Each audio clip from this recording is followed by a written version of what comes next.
Good morning, GM everyone again.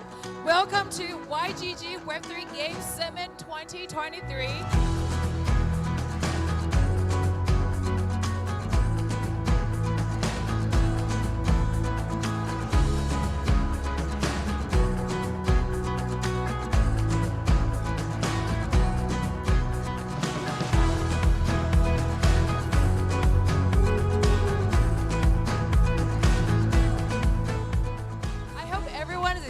As I am, as YGG is once again bringing the hottest up-and-coming games together with leading industry personalities from across the globe to the hub of the Web3 gaming adoption, the Philippines.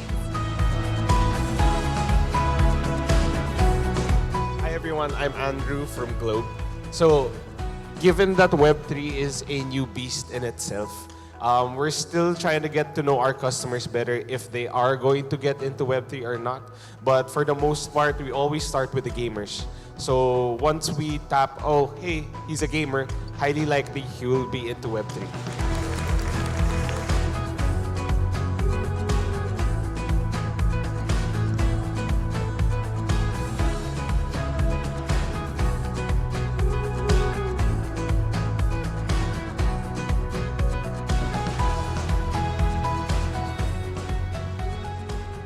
My name is Baman Rice. I am a content creator and pro player for YGG. To give free tips, I don't gatekeep much. Whenever someone asks a question or whenever someone even asks for personal coaching on the side, I've always done it for free. My one tip is just get in there, just try. I know a lot of you guys have heard of Axie Infinity before. Actually, compared to back then, the entry level to earning ratio is a lot better these days. Just for everyone else, if you see me around, don't be shy. Ask me if you need any help, any tips. I'd be more than happy to help. And I'm gonna enjoy the rest of my Philippines trip here.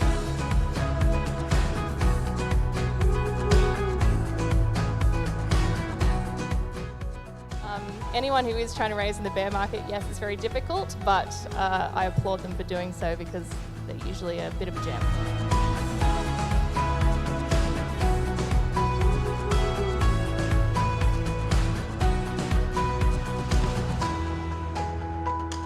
We've already evolved ourselves into becoming avatars anyway. But what does it really mean? It means that ultimately as humans, we all just want to live our own self-expression. We want to be identified with who we truly are. And in the beginning, we couldn't really do that because we had limitations, we had physical restrictions, we had also different values. But today, online, you can actually exercise that through an avatar. You can experience what you may or may not want to be, and eventually realize that as a form of a physical expression. And this will just become big, through other forms of fashion, outfit, tattoos, or whatever it may be. So I would say that the virtual world, being an avatar, is really the first step to help find who you are.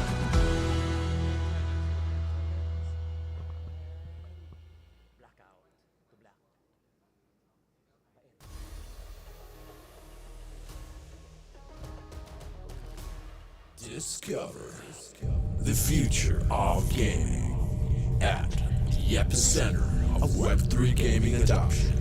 Brought to you by Yield Guild Games.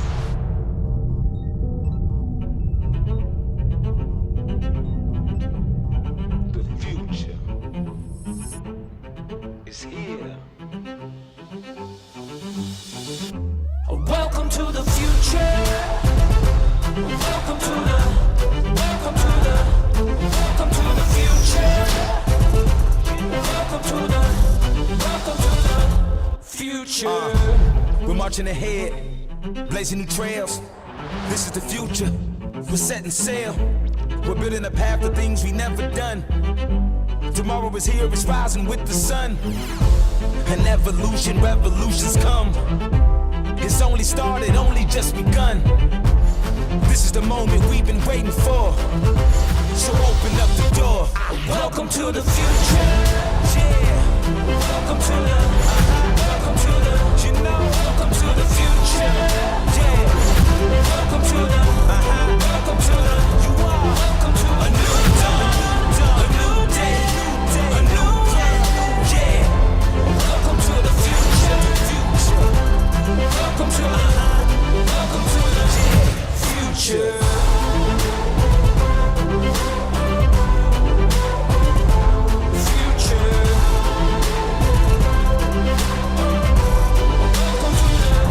Future, better than ever, born to be great.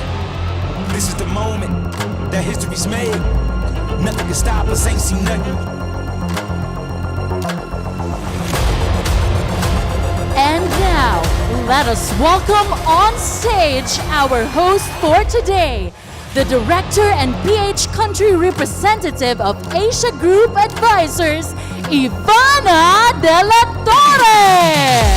GM, good morning everybody, and welcome to day 2 of the YGG Web3 Game Summit 2023. I am Ivana De La Torre. I'm going to be your host for today's program. The Web3 Game Summit kicked off with a game jam last weekend. Yesterday, we had a fully packed day of talks and game showcases. And today is going to be a brilliant day of content ahead, wrapping up with a VIP dinner. And we finish the summit week with an expo and tournament tomorrow through to Saturday at the Samsung Hall just up the road. Again, share your experiences on social media using hashtag W3GS. Definitely a jam-packed week for all of us. To kickstart day 2 of the YGG Web3 Game Summit, let us call on stage the country lead of YGG Pilipinas, Mensch Dizon.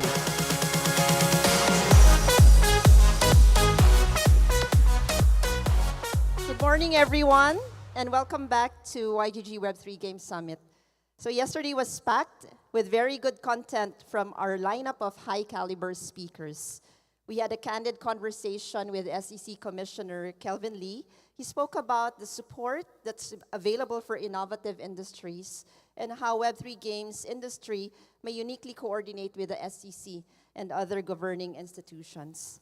On the future of games, Gabby Dizon spoke to Leah about his thoughts on this and what trends to watch out for. Our team from YGG Global also spoke about programs like the Guild Advancement Program and the Super Quests as a response to these identified opportunities in Web3. We heard from Base how Layer 2 protocols are supporting the growth of games. There were also discussions on how game development and user acquisition strategies, as well as investing thesis, are shifting in Web3. We also got a better understanding on the changing behaviors of gamers and how these needs may be addressed. Then we had some game panels emphasizing how collaboration and partnerships are necessary and critical to build a global Web3 brand and community.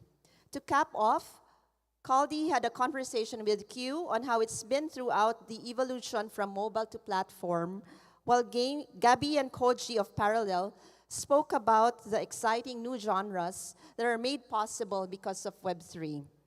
Perhaps yesterday's highlight for me was Chairman Yatsu, grilled and put on the spot by children, asking him the hard questions that we are afraid to ask about Web3.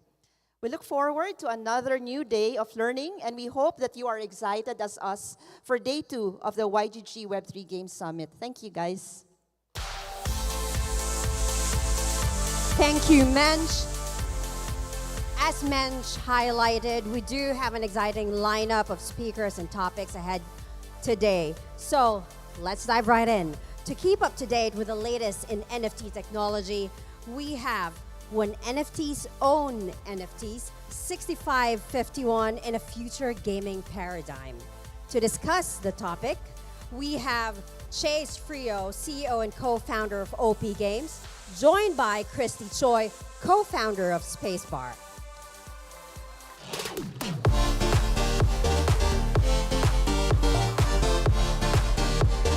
All right. Good morning, everyone. I hope you had your coffee, wide awake, because it's going to be a long day, but a fairly good and productive day as well. Just in case you noticed, we did not talk about matching t-shirts, but here we are. So yeah, good morning. My name is Freo, CEO and co-founder of OP Games.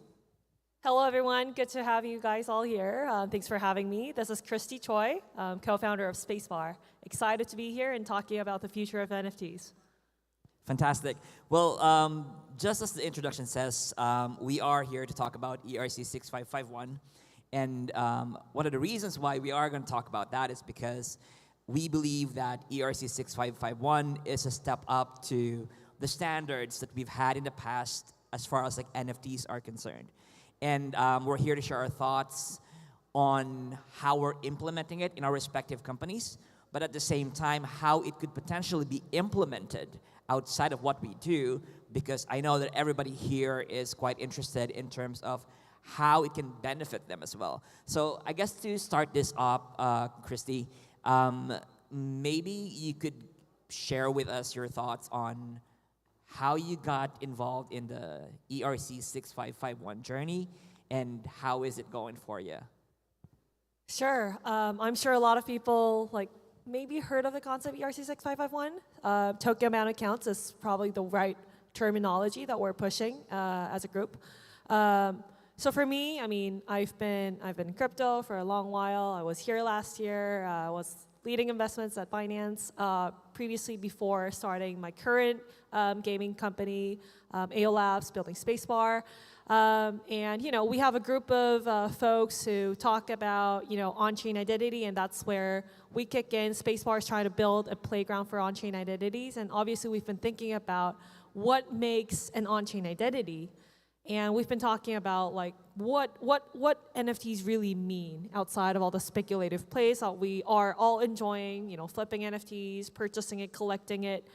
And I think, we obviously, Chase and I both go way back in the industry. We know we have a common friend named Benny, who's been also experimenting a lot of different things across ERC 721.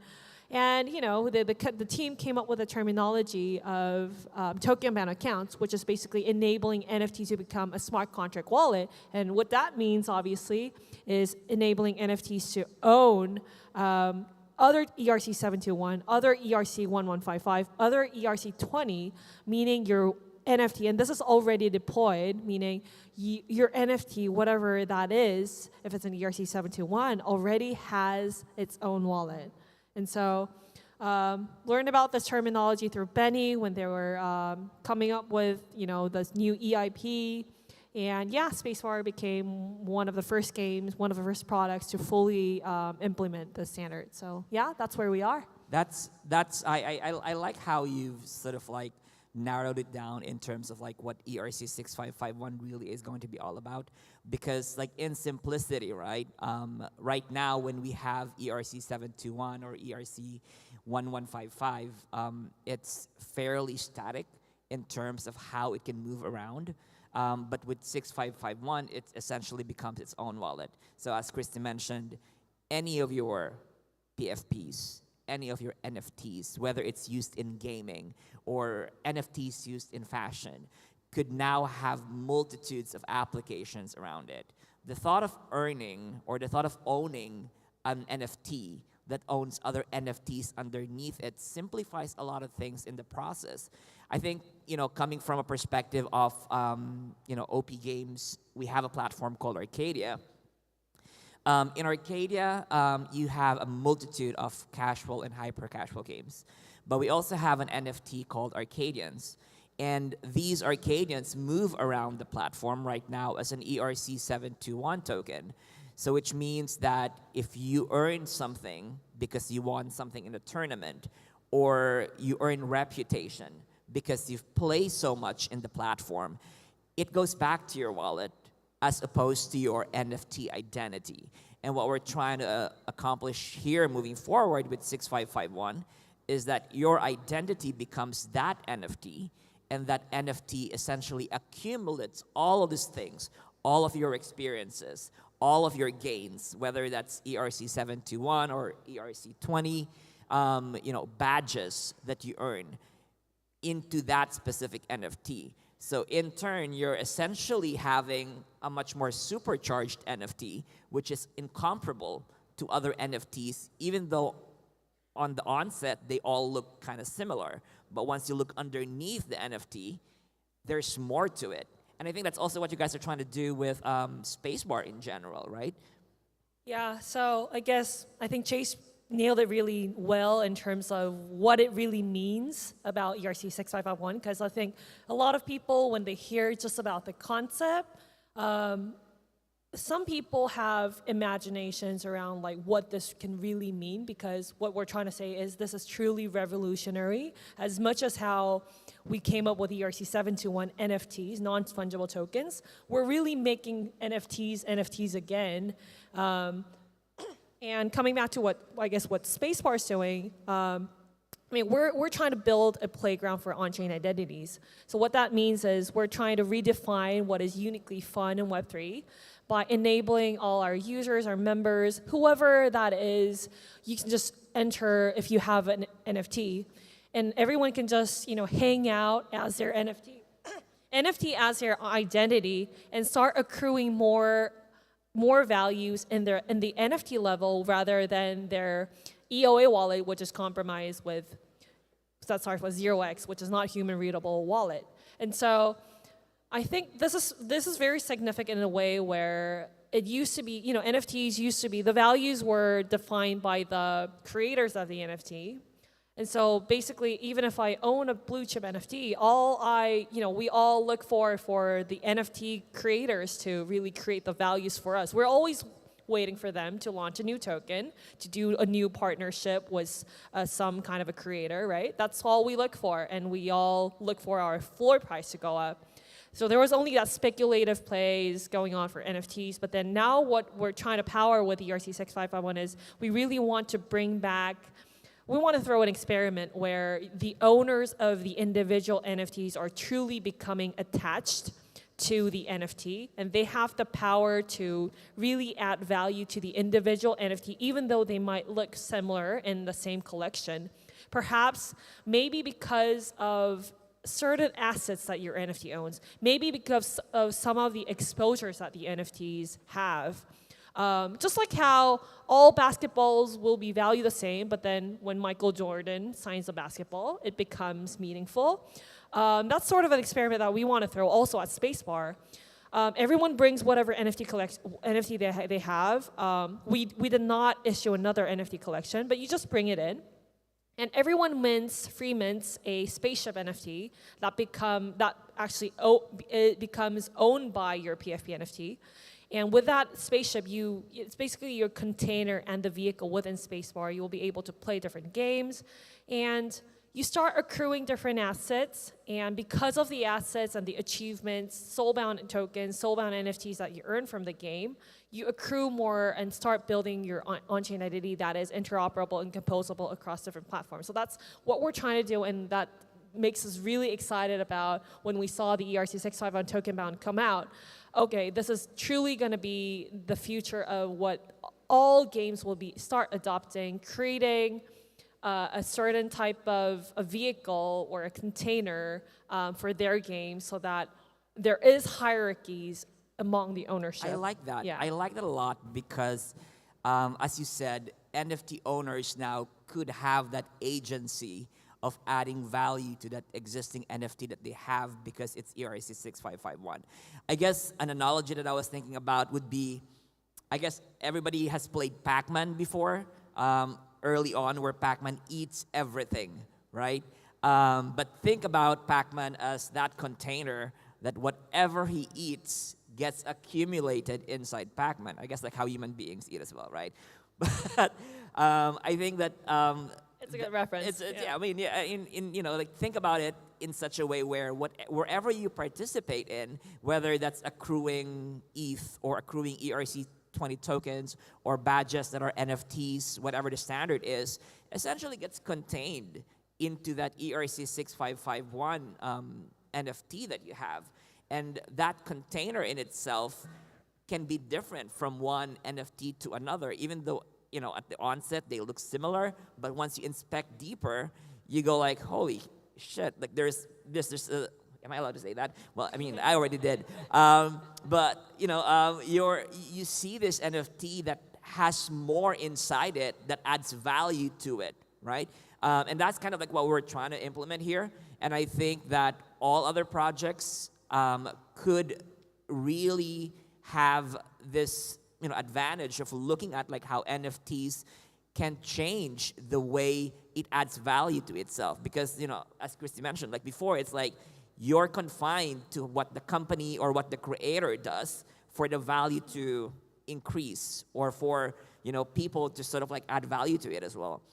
So I think that's one thing. I guess like Christy, I kind of like want to get your thoughts in terms of where else do you see ERC 6551 becoming very valuable, aside from Web3 gaming, because we're all gamers here. But where else do you think we could find more value in it on top of what we currently do?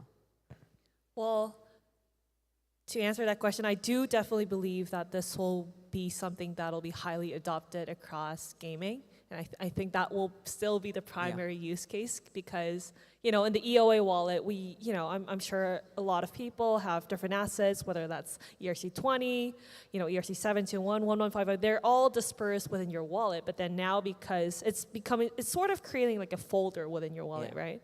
And so now you can organize your assets so that maybe there is some hierarchy, right? And I do believe, like, coming back to your question, other than gaming, it's definitely going to be around membership and around ownership across, different entertainments, right? Yeah. I just can't, as a Korean, I just can't wait for a K-pop group, for example, dropping like an album NFT, where you have like different songs, the tracks, but also maybe you can create a separate, because even one of the NFTs, you can also create another NFT below, maybe create another follow, and then maybe drop like beat cuts of the photos of the idols. And that's something that I'm very looking forward to seeing in the future. And maybe you can make that also token gated, so that only your membership NFT owners can have access to certain folders. That's really good. I mean, especially with Philippines being K-pop obsessed as well, right?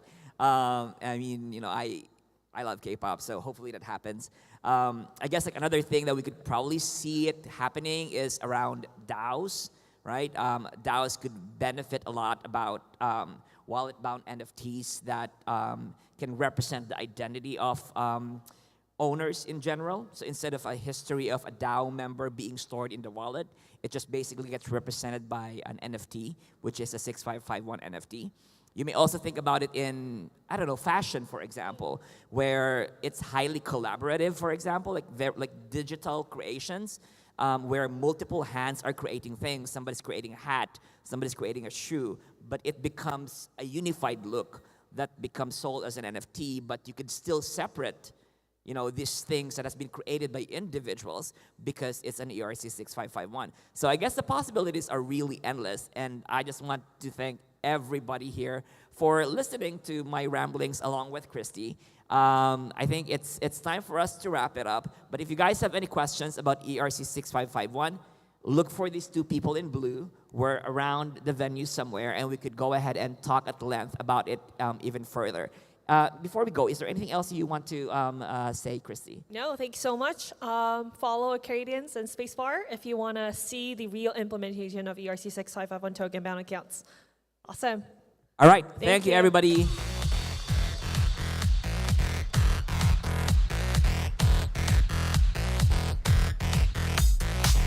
All right.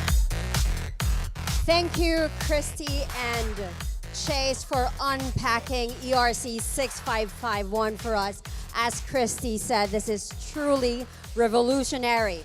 So now we invite Jiho to the stage to share an update, and later he will then be joined by Leah Callon-Butler of Emfarsis. We welcome back to the Philippines the co-founder and chief growth officer of Sky Mavis, one of the most anticipated speakers of the summit. Please welcome Jiho.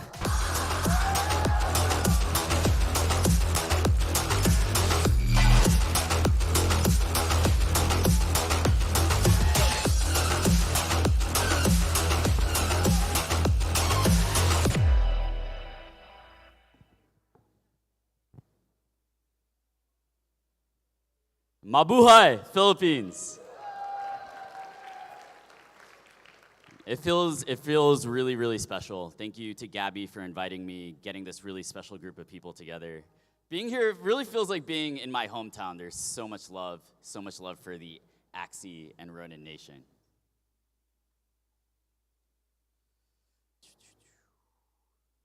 All right, so let's talk about what's happening with Ronin, what's happening with Axie, and also how that has to do, what that has to do with the Philippines. And I promise that I come bearing gifts.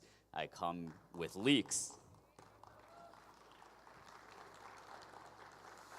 So the word around town has been about Pixels. And Pixels has absolutely gone parabolic recently. We have had a 2,500% increase in DAU after migration to the Ronin network. And it's not just that a lot of people are playing, people are also spending and helping to balance this economy, right? Where 417,000 RON has been spent on Pixels VIP passes. That's over $350,000. So it shows that there's real demand here. And the Pixels team is actually cash flow positive, right? Sustainability is so important, especially during a hard time like this that we're coming out of. But I think the most interesting thing that I saw when I was looking at the Pixels data is that there are so many Filipinos playing this game. In the last day, 82,000 Filipinos have played Pixels, right? So I was looking directly at the Google Analytics data. So for all of the doubters, these are real people. These are Filipinos. So thank you. So Ronin is back. The Philippines is back. And it's clear that as we enter a new cycle, Philippines will remain the beating heart of Web3 gaming.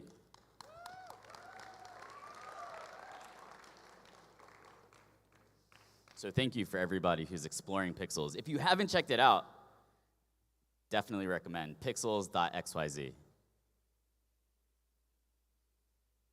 Next, so people are always asking me, what's next for Axie, right? Is it Classic? Is it Origins? Homeland?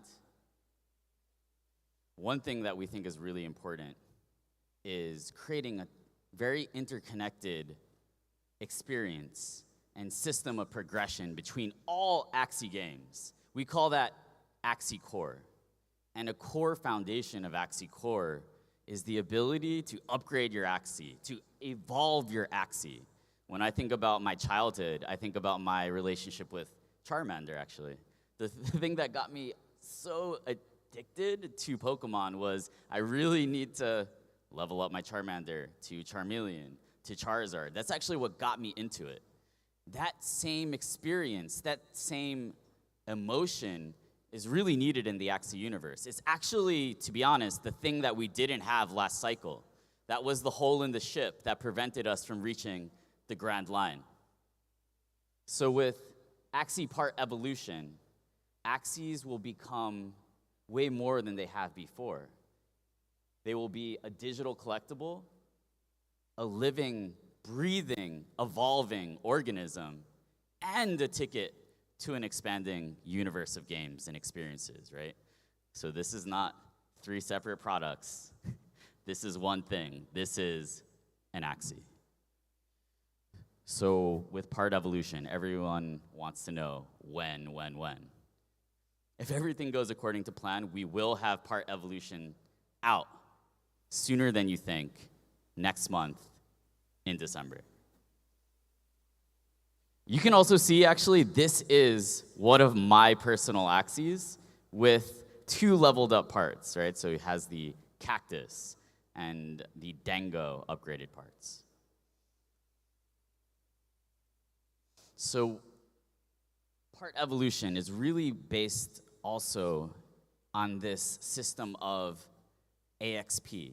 And many of you, especially those that are more into Classic, and there hasn't been AXP integration into Classic, you might need a little bit of a refresher or walkthrough for AXP, right? So AXP is Axie experience points, and you can earn them by playing different Axie games. Origins, starting today, Classic, and we'll talk a little bit more about this later.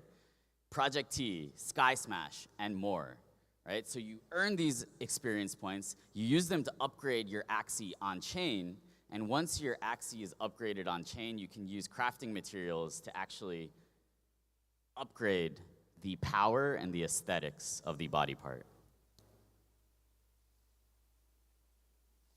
There will also be a new collectible reward system that is launched in conjunction with Part Evolution. This is actually also a upgraded or evolved Axie. And so if you've been following my Twitter, you'll see that I'm actually starting a cartel with the other collectible Axie owners. So there will be some fun meta games to play as we unveil this to the world. But okay, this is, I think, the moment that you guys have been waiting for. This is Classic's Michael Jordan moment. You know when Michael Jordan went to go play baseball for a little bit, and then he came back? Well, today, Classic has one thing to say. Classic is back.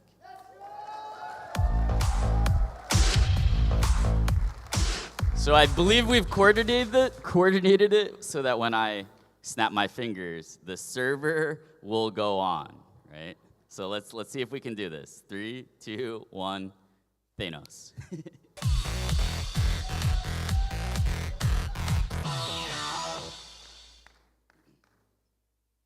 All right, so basically, it isn't just that Classic is back. We've actually also added a bit of an expansion pack to the game. You can think of it as an expansion pack. We're calling it the Cursed Coliseum.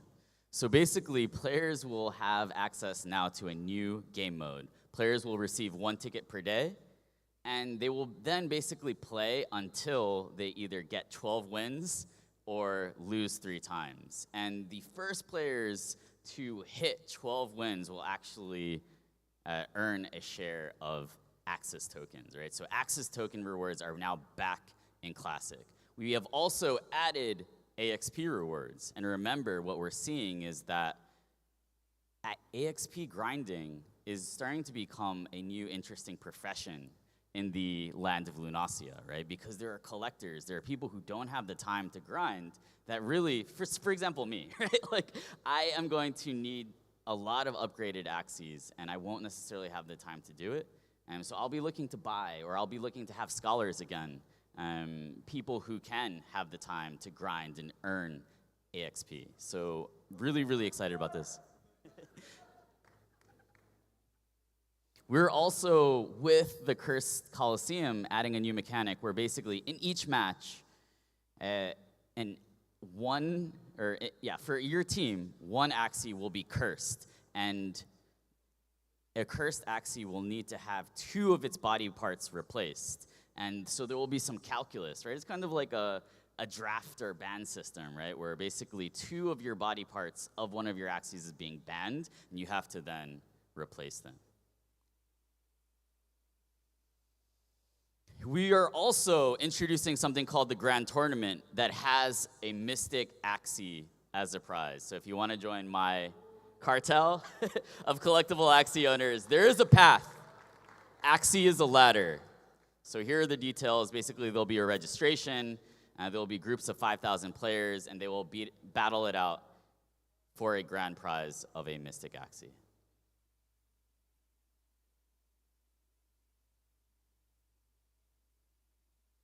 Here are some of the details on the AXP. I think you can just take some screenshots.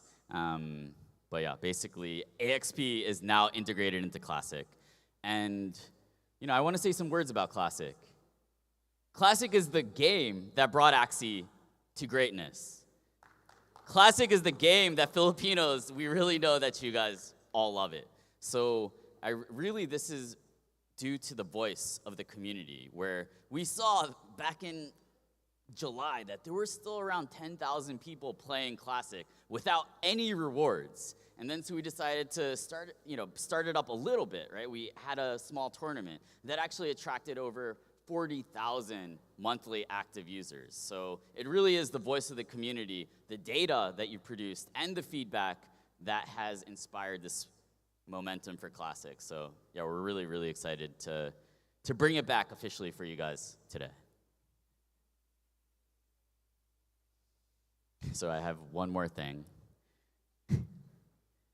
For 5 years, there have been two main things that I've wanted, that the community has wanted, that have been dreams deferred. One, part evolution, right? I think that has really been what so many people have fallen in love with around the Axie universe. But then also merch. When Axie merch? And I'm delighted to announce that today, if everything goes according to plan, we will have merch on Black Friday.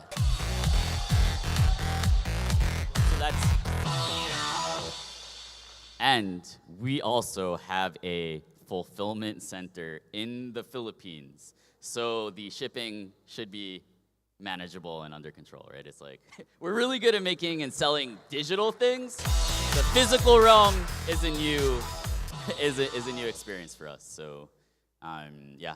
And with that, I will call onto the stage Leah, who, yeah, has been a great friend, someone who really helped kickstart the momentum of Axie in the Philippines.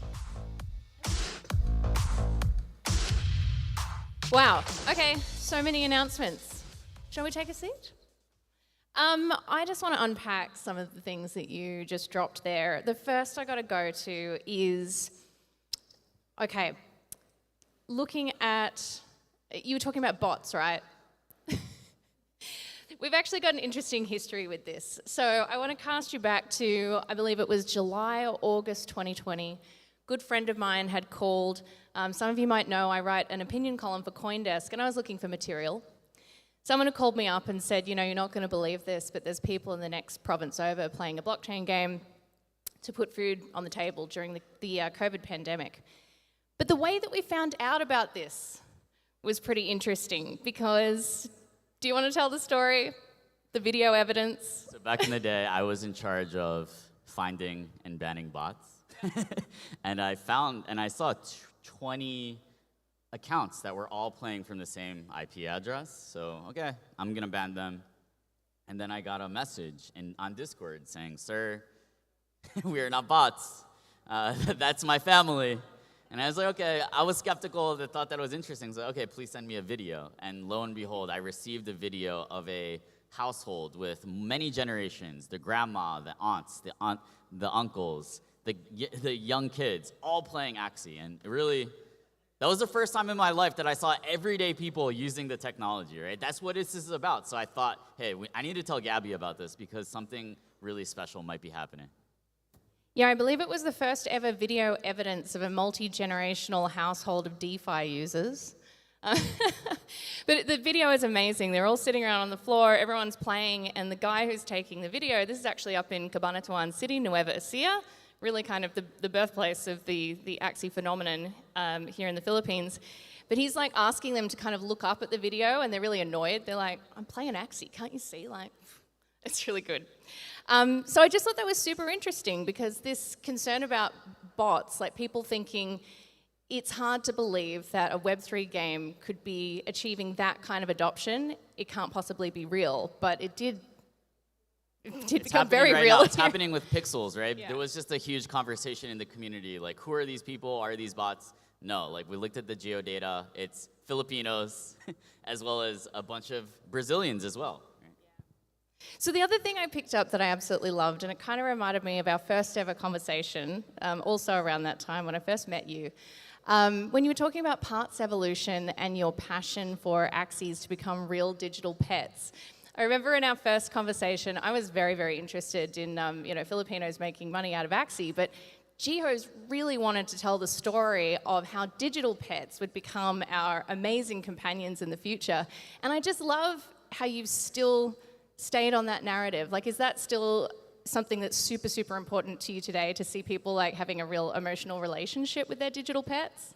I really believe that one of the reasons that Axie works is because we live in a very nostalgic and also lonely society in a lot of ways. For me, when I moved to Vietnam, I left my friends and family and my dog behind. So that first summer where I moved to Vietnam, really my Axies were companions to me. And I really do think that emotion, that relationship with your NFTs, that's needed for us to be able to get to the next level. So I think that part evolution really plays into that, and where you're able to put your time, your effort, your love into an NFT and see it change over time, right? So that's basically using like dynamic NFTs, where the metadata backing that NFT can actually change over time. And so far, we've only really seen that rolled out and experimented with very small projects and NFTs that nobody has ever heard about, right? So we're actually about to embark on this grand experiment of dynamic NFTs with the largest NFT collection of all time, the NFT collection that broke the Guinness Book of World Records. Amazing, I love it. And just still on the Philippines, I love this renewed focus on classic. You mentioned it in your talk that that was the game that we always really loved here in the Philippines. The renewed focus on that, is that a little bit like harking back to your roots? We're calling everybody home.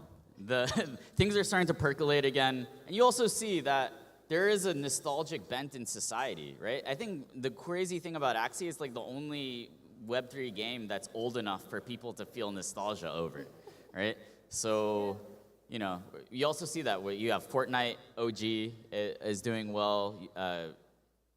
Blizzard is putting a lot of attention into WoW Vanilla, right? Vanilla WoW. So I think it's also a theme in gaming, right? Is that people want to go back to the classics, the things that worked.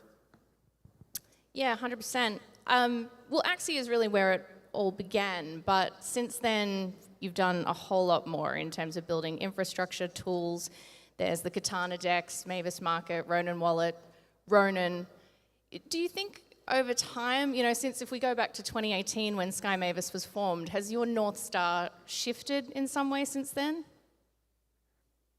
I think the North Star has always been the same, right? It's to introduce the world to blockchain technology through games that are fun, nostalgic, and accessible, right? I think that's always been the North Star, right? To basically bring property rights and economic freedom to everyone, but starting with gamers, right? Because gamers are the generation, the group, the members of society that are most familiar with digital currencies already, right? So I think that North Star has been pretty steadfast, to be honest. I think in the beginning it was, we were more experimental, or we were very just experimental, right? Like, how can we find ways to get people to use this technology, right? Like, maybe this is an industry that could take off, right? For our generation, to be honest, we were looking for technologies and products that were new, that the world hadn't seen before, because we didn't want to start like e-commerce or a scooter startup, right? So it was like, what new technologies have the potential to change the world where there hasn't been a lot of fundamental product innovation yet? I do love how you guys have really rolled with the punches, though. I mean, it hasn't necessarily been an easy road for Sky Mavis. I think when you're talking about the building of the Ronin network, I mean, that was really something that came out of a challenge. When Loom, I believe you were built on Loom before, they weren't going to focus on blockchain gaming anymore, so you saw this opportunity to build something incredible to meet your own needs first. But that's only just one challenge. You guys have been through multiple bear markets now. What would you say are some of the key learnings or takeaways that you're, I guess, using to build what you're building today?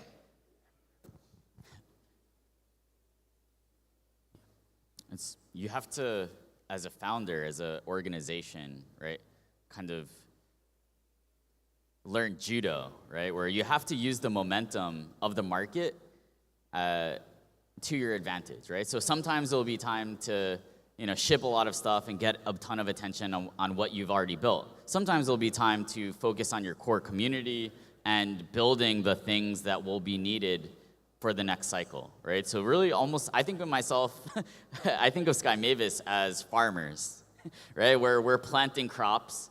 And the main thing is like, okay, in the, when the eyes of the world are not on this technology, it's like we decide what crops to plant, how to water them, right? And then, about once every 4 years or so, the eyes of the world come back to this technology.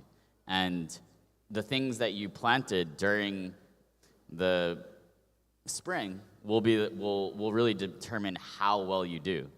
And I also look forward to a future where that is not the case, where it's not as cyclical and it's more predictable. That will also mean that, to be honest, it will be like the rest of the industries out there. There will be less opportunity.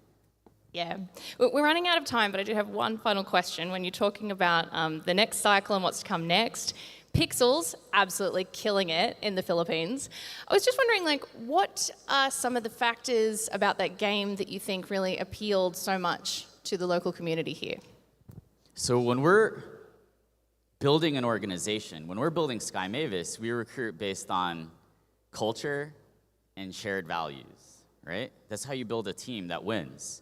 So when we're building Ronin, when you're building a chain, why wouldn't you also recruit like that? So I think the interesting thing about Pixels is that when we met them, we were like, wow, these people understand how to build. They like to build in the way that we like to build, and they understand our community. They understood why they should be building on Ronin. To be honest, it wasn't like a super hard sell, because right, if you actually are a hardcore builder that wants to get users, there's literally only one sane and rational choice for your number one chain. That is the Ronin network, and I believe that's an objective fact, and all of the data suggests that.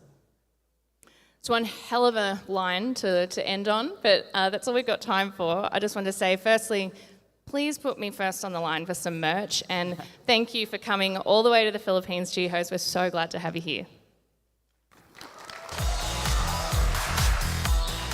Mahal ko kayo.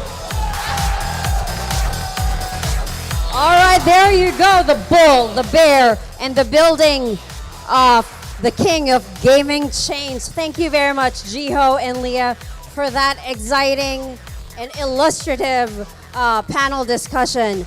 Did you like that line where Jiho said the Philippines is the beating heart of Web3 gaming? Did you like it? I like that too. And it was good to know that 82% of the Filipinos were actually Filipinos and not bots, right? That was a fun data point. All right, so after hearing from Jiho, I think most of the founders that we have here are probably wondering, how can I successfully plan the launch of a Web3 game that will be bigger than Axie? Is that possible? In this next session, we hear 3 different perspectives on how to tackle the challenges faced by gaming companies as they deploy their first blockchain title.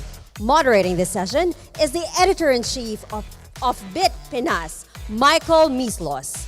He will be joined by our panelist, Jayvee Fernandez, co-founder and chief marketing officer of Anito Legends, and Hugo Church, business development of Brilliantcrypto Incorporated, and Sinhae Lee, business executive of Epic League.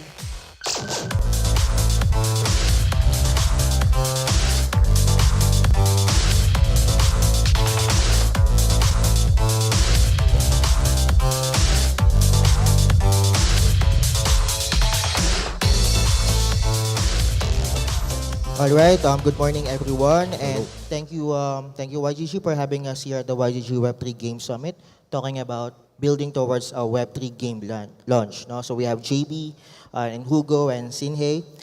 Thank you so much for being here. We want to start it quickly. We want to start about, can you tell us or can you tell the audience of any unexpected or fun moment you experienced during the development of your Web3 game that you think wouldn't otherwise been experienced in a traditional game setting? So can you tell us any fun or unexpected moment during the development of your game that you think would not have otherwise been experienced by a traditional game? Let's start with Jayvee. It was about around this time last year when we were about to launch our token, and then the SBF thing happened, right? So we were like, shucks, all we want to do is make games. Why do we have to deal with all of these external sources? So we couldn't launch our token because it was such a bad time to do it. So we delayed it for 2 more months. Here's the funny thing. It's around that 1-year anniversary since that happened. We were on BNB, and we kind of knew that maybe we should be moving out. So we dropped everything. We stopped our critical updates for revenue. We stopped season 3. We stopped our new update. And we switched to Polygon 2 weeks ago. True enough, this thing happens today where CZ was just ousted, right? So at that time, we really thought never again will this happen to us, because as a game developer, we really just want to focus on building, right? So we had to delay all of these updates just to switch chains and just to launch our token. So our next big update is actually free to play, which is actually launching. Can I snap my fingers? I'll snap my fingers because servers go on maintenance later. Well, free to play for Anito Legends is happening tonight. So you don't need NFTs to play it anymore. We're now Web 2, Web 3 compatible. All right, thank you so much, Jayvee. No? I like the Thanos snap. So maybe Hugo, fun or unexpected, or maybe memorable na lang. Okay, I can talk about something that was very memorable for our team, because we've been making games, mobile games, for over 15 years as part of the Callon-Butler group in Japan. It has a lot of experience building games, and specifically our chairman is an absolute mastermind in building games, and he usually has a lot of confidence when he gets community involved and when people play the game for the first time. Like, hey, you like that, right? That's a great game, huh? With Brilliantcrypto, it's a very different type of genre that nobody has seen before. Most people are very surprised when they see it. It's a mining simulator game. So again, if I say that, you might think about mining crypto. It's actually about mining with a pickaxe, mining gemstones. And that's a game where you spend quite a lot of time looking for gemstones that have value in a mine. And so our CEO was a bit like, are people going to enjoy this game? Is it going to be good? Like, I'm really scared. Like, you know, I don't know how the community is going to take this. So we ran our alpha test, and, you know, everyone was kind of not used to him coming out of his office constantly being like, you know, are they okay? Like, does everyone like the game? He's in Discord, he's checking it. But that's what you have to do in Web3, is you have to be in tune with the community. And so he made sure to be checking on that, and we were really lucky to get great feedback for our alpha test. But it was the first time that we saw so much concern for how it was being taken. But we're really great. We're really happy that everyone loved it. So we're going to continue to build the game.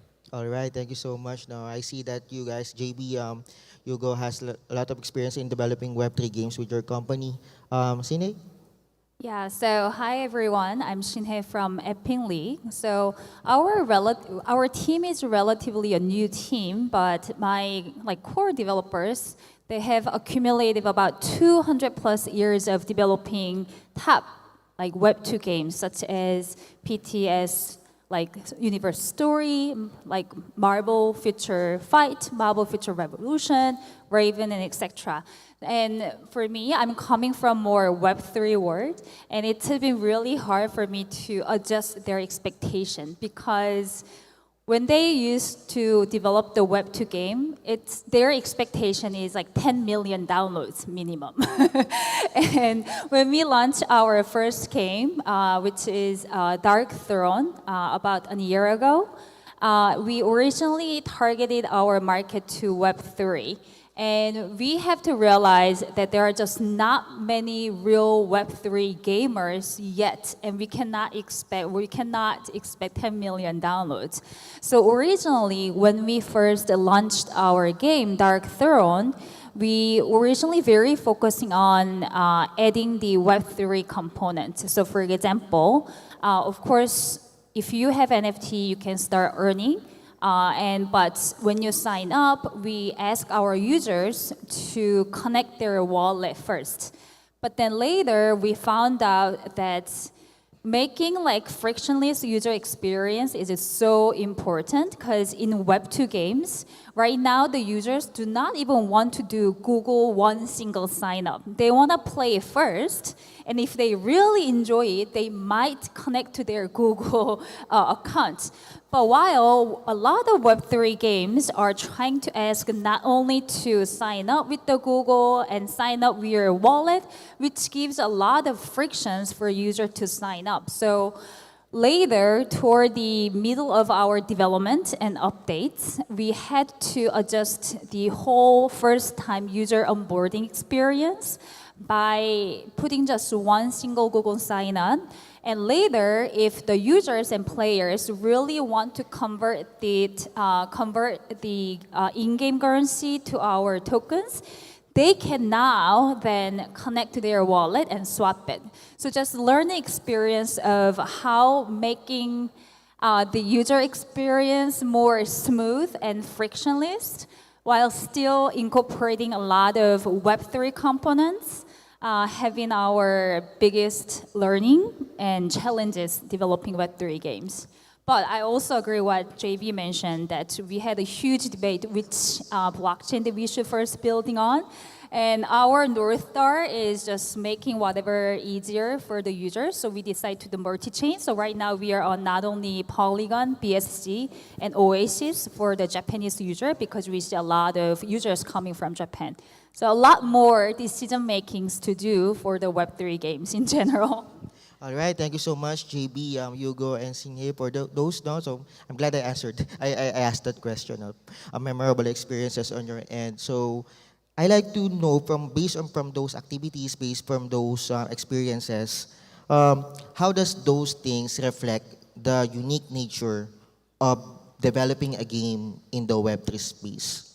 So how does those experiences reflect the unique nature of developing a game in the Web3 space? So we can start with James. Our background is mobile casual game development. Anito Legends is game number 22 among individuals and as a group.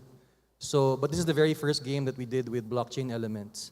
So we are not blockchain devs, so we had to get a lot of help from advisors and other smart contract developers to learn how it really works. I think the real challenge is balancing an economy. We started developing this game, building a product. We realized later on, oh no, we're actually building an economy. So managing investors, managing players, managing token holders, it's very tough. So what we actually do is, I think one of the, I don't say this lightly, but one of the strengths of Anito Legends is stickiness. An Anito Legends player logs in about 12 times per day. So we only have about maybe 2,000 users, but we have a sum total of about 2 million sessions a week. So that means to say, our focus is not really on NFT sales. Our focus is getting what we call RPU in the industry, revenue per user. So that is there. So there's some sort of stickiness. So what we do is to balance VCs who like to dump during vesting, we make sure that when the dump happens, we also issue promos like, look, cheaper Black Pearl. So we had to build an in-game currency that's not, it's like a premium currency for gacha games, like those crystals or whatever you call it. In our game, we call it Black Pearls. And that is how we convert the governance token. So the feedback from Filipinos, we have 95% of our players are from here, gas fees, right? So at least here, they just have one-time buy. They have all of these in-game currencies, and they use that to buy in-app purchases. And that will tie into the free-to-play. So we can monetize both simultaneously, not really from the NFTs, but from the in-app purchases and repeat purchases with battle passes. So it's really managing that. All right, so how about you, Hugo? Web3 game marketing. Oh boy. Right. There's a lot to unpack there, but I'd say that the single most, I wouldn't call it unique, because I'd say it's important in Web 2 game marketing as well. But the thing that we've tried to focus on from the very, very, very beginning is the community building. And we're talking about a year before the release of the game. We're building a community for a game that is a year away from release. Let me say that again. A year is how early on we started building our community. There's no NFTs yet. There's no token. There's no particular awards. But we're trying to get people excited about our game. And this is back in May and April this year. It's very rare to see something like that in Web 2. So that's something unique that we've been doing. Another thing that we've been doing in terms of unique marketing, you want to build a little bit of recognition for yourself in the space, especially if you're new to it. There is sometimes a lack of trust for some people who are initially building in this space. For us, we wanted to combat that by going as big as possible with our partners. I don't know if anyone can see the logo on my shirt, but we actually decided to partner with the football team Paris Saint-Germain. Maybe there's some Neymar fans or some Mbappe fans in the audience, but we like to have those players playing our game. We want to build recognition for ourselves on the global stage by doing that, and also get some recognition in the Web3 space too, so that people can know that they can trust what we're doing. And they can get involved with our game and maybe win some cool merch while they're at it as well. All right, Sinhae? Yeah, I definitely want to horn into what Hugo mentioned about the community. Again, I think when you think about Web 2, it's more go-to-market strategy. Means you have a product and you figure out how you're gonna distribute, then you build a community. But when you come to Web3 games, it's actually the opposite. You can't possibly build a community first before you even have the final product. Before you officially launch your game, you can start building community either through selling NFTs before the product launch, which I don't think it's a really good idea, because I've seen so many games, they sold the NFT and it took it take 4 years to launch the games. I don't think it's necessarily a good idea, but then you can build a community first and figure out how to distribute, and then you can do final launch. So again, because our core developers are coming from the top, the gaming companies from Web 2, they always thought that we have to make this game perfect before we even share with the community. But I have to change, and then we have to meet in the middle to persuade them, hey, Web3 is really about building with community. It's not about building the community, because it's building with the community. So the Web3 users are more open to participate in the closed beta or even alpha and participate in the co-development process. So that's what I think the biggest difference between the Web 2 and Web 3 marketing. And another thing is the partnership. I mean, of course, in Web 2, there are a lot of partnerships between the games and then distributors. But when we first launched the Dark Throne, we had many partnerships with other Web3 games and also a lot of guilds. So, for example, YGG, YGGC, and IndieGG, which are all YGG family in different regions. And we had a really good experience partnering with these guilds because, again, I think it's going back to the community elements of the Web3 games. So having really good partners in terms of the guilds, such as with YGG and the YGG family, has been one of the important aspects of the Web3 game launch. All right, thank you so much to our panel. I'm sure our audience has learned valuable lessons on launching their Web3 games. I guess, can any one of you have a final word? We have a lot of Web3 builders here, students also building perhaps their first Web3 game. Any one of you can share a piece of advice on launching Web3 games, on what is the first thing that they should think about? Runway is very important. The leaner you are, the more money you save for the next bull market. I think that's really the way to go. Smaller team also allows you to iterate faster because, it's very unpredictable times. right? And down the line, you'd also want to explore brand partnerships. My last word of advice would be, when you're exploring Web3, right now, mass adoption is very, like, you're not really sure, like, fine, 82,000 Filipino players, that's great.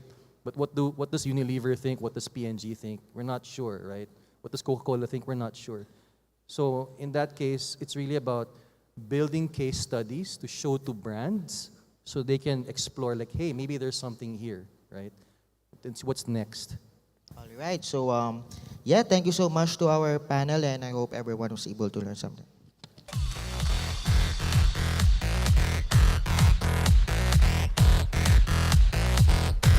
All right, thank you, Mike, Jayvee, Hugo, and Sinhae. Did you catch that? They said in Web3, we need to put much importance in co-building the community, right, before the product launch. All right, now let's proceed to another interesting topic for founders and builders alike, the battle of the gaming blockchains.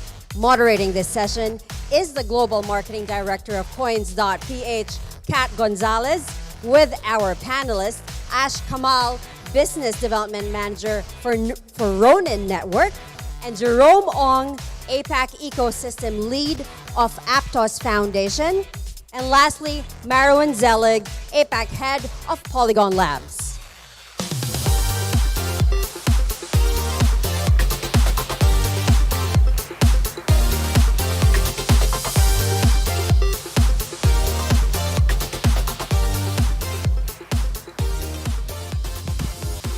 Okay, cool. Thank you everyone for being here today, and thanks for flying in. I think you all flew into Manila just for this. So we have quite a great panel in store for all of you here. I guess to start off, let's do a round of introductions. Basically introduce yourself, what you do for your respective protocols, and what are the aspects of your protocols that are optimized for gaming. Who wants to start? I guess I'll start. So, hello everyone, nice to meet you. My name is Ash. You may know me as Abu on Twitter. I handle the games and partnerships within Sky Mavis together with Kathleen. So of course, the Ronin Network is a chain that's really dear here in the Philippines. Most famous for Axie Infinity, but right now we're onboarding games and teams coming on to build with us. We are optimized for gaming. We're battle tested with 4 million downloads in our mobile wallets, as well as 4 billion transactions processed over the last few years. And yeah, we're looking to really build up. So of course, Pixels, ACT our recent announcements. But yeah, a quick intro from myself, yeah. To Jerome, yeah. Great, yeah. Jerome? Sure. Yeah, hi, my name is Jerome. So I'm the APAC Ecosystem Lead with the Aptos Foundation. So Aptos is a layer 1 blockchain built on the Move programming language. I think specifically to gaming, what we see is that this is a market with, call it 260 billion, I believe, in 2026, right, in market value. And what we want to do here is to make sure that we provide, best-in-class user experience and support, both for developers as well as for users. Upgradability and security based on the smart contract language as well. And I think other than that, that's what we kind of look for, is to build for scale, so throughput and also sub-second latency. So these are some of the key, I guess, proponents that we kind of have for gaming here. Amazing. Marouen? Hi, this is Marouen. Very happy to be here in the Philippines. I cannot see the faces, but I hope you all enjoy using Polygon. So obviously we are betting big time on gaming, and this is done through a couple of things that are perhaps different to the other chains. First of all, Polygon is following a Ethereum rollup strategy, and so you can have the security of Ethereum, but also you still benefit from cheaper transaction, from high transaction volume. We also have announced some key partnerships with big gaming-focused chains. So with Immutable, for example, now you're able to take advantage of both the Immutable ecosystem and of the Polygon ecosystem. Lastly, if you are a builder on the blockchain within the Polygon ecosystem, you have a wide range of supported wallets, of infrastructure services, social wallets that allow you to really onboard gamers without friction, without having to pay gas. And all of these are foundational elements that allow builders to deploy and then the users to enjoy without having to struggle with the complexity of blockchain. Yeah, you mentioned the partnership with Immutable. I think we'll touch a little bit more about that. But I guess another question that I wanted to ask you all, because you work extensively with Web3 games and talk to founders, what do you think should be the top consideration of founders when they're choosing which chain to build on? And also, what are perhaps the trade-offs that founders should pay more attention to when making that decision? Maybe we can start with Jerome this time. Sure. So I think two parts to the question, right? What do founders typically look out for, and what maybe they should also think a little bit more about? I think today, if you look at the Web3 gaming landscape, a lot of people and teams are focused on building out the Web3 offering. So carving out very intentionally on what Web3 is to gaming, right? But I think when you look at building a game, essentially, you want to make something that's fun for people to play, like that should be at the back of your head. So until we find that technology that makes it easy for people to use to build, Web3 gaming is just going to be a afterthought, right? It's like, okay, this is specifically for Web3 only. I think personally, we at Aptos and I don't believe that that's necessarily needs to be the case, i.e. that you don't have to separate the Web3 out from gaming, right? And I think that's what we have been focused on building a lot on, where you provide infrastructure, for example, to make things easier for builders, to make the process more seamless for the developers as well as for the users, so that you don't feel that, okay, why do I need to kind of label this as a Web3 game? So some things that I would mention is, we actually launched a feature called Identity Connect last week. It's been live for a while, but the announcement was out last week, which allows you to connect a social login, right, into Web3 gaming. And coupled that, actually, we have a process called fee pay as well, which is a guest fee delegation. But that means that users essentially can connect with a social login, play the game, pay the gas, and enjoy the Web3 elements of that game without even knowing that they are on a blockchain, for example.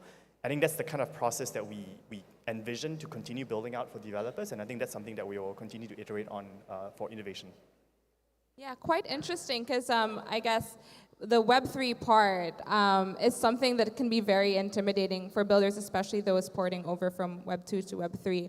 So great to hear that you guys are helping both the builders, but also focusing on the players just enjoying and building these fun games, right? Maybe you would like to go next, Marouen? Sure. So I think, having spoken to a lot of game developers and game publishers, some of the two main challenges that they have, and this is whether in Web 2 world or the Web 3 world, is really the user acquisition and the user retention. And so when I'm launching a game, I really have to focus on these two main things: how easy it is for me to acquire users and how easy for me to retain them. How do I acquire users? Obviously by choosing to go to an established ecosystem. Especially like if you are building some Web3 features that allows people to go and find utility in your game, or maybe have some cross partnerships. Building on Polygon would make a lot of sense in that case, because you have all of these other companies that are building in that ecosystem, and I can bring my game, tap into the existing users, and I don't know, perhaps get a partnership with Starbucks or with Nike to get some benefits cross from the game to the real world. And so this ecosystem strength is one key thing to really simplify the user acquisition. The second thing is really around user retention, and this is where things like user experience, having these social wallets, having low gas fees, having deep liquidity and unified liquidity within your ecosystem is important for the gamers to not suffer through maybe assets price fluctuations, having to deal with new wallets, new setups. And again, in Polygon, we focus a lot on this one. For those who are slightly a bit more technical and following the news, we have this Polygon Chain Development Kit initiative, which allows multiple chains to go and deploy on the same stack, but then share into the ecosystem. And so if I have an asset on a mutable chain, I can trade it onto an NFT marketplace on Polygon POS and vice versa. So this will tackle that kind of usability and having more utility so the users can retain. They come for the fun game, they get some assets, but then you can do a lot of partnerships and improvements on that experience.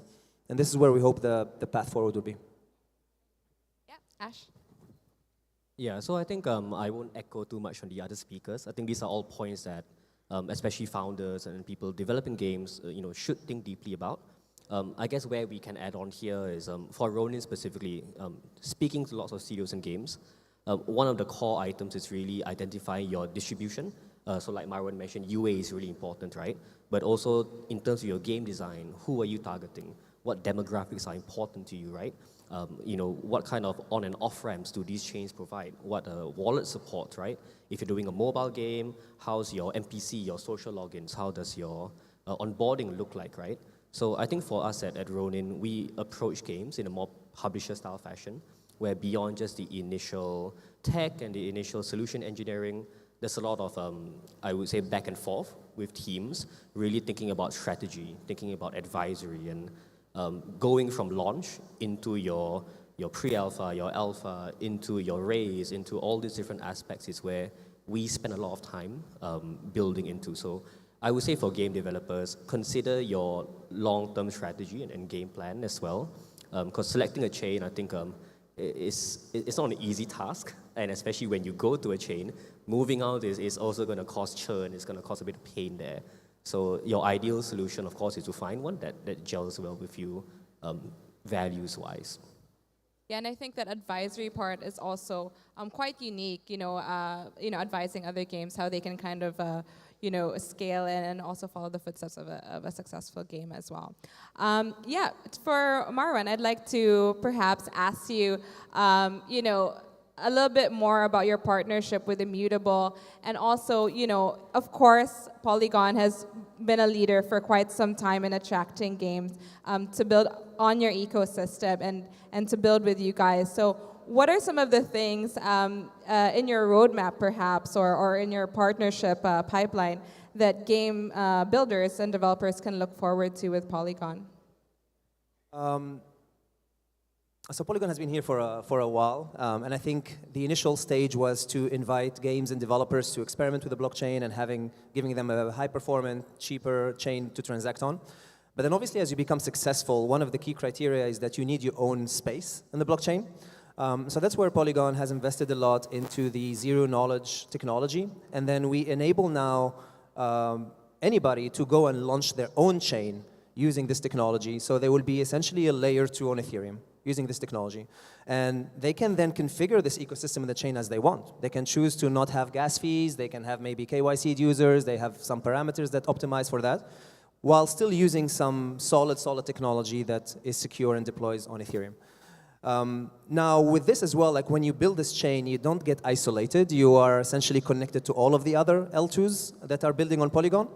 And this brings me to the Immutable work. So obviously Polygon had a massive gaming traction, and then Immutable had also like a lot of gaming traction. So instead of competing, we said, how about to collaborate? And so now we have Immutable launching on this L2 technology that we have. Immutable has optimized their chain for gamers. They have a ID system, they have a wallet, they have gasless transactions, they have a trading marketplace. And when games go and deploy on this chain, they still benefit from the rest of the ecosystem.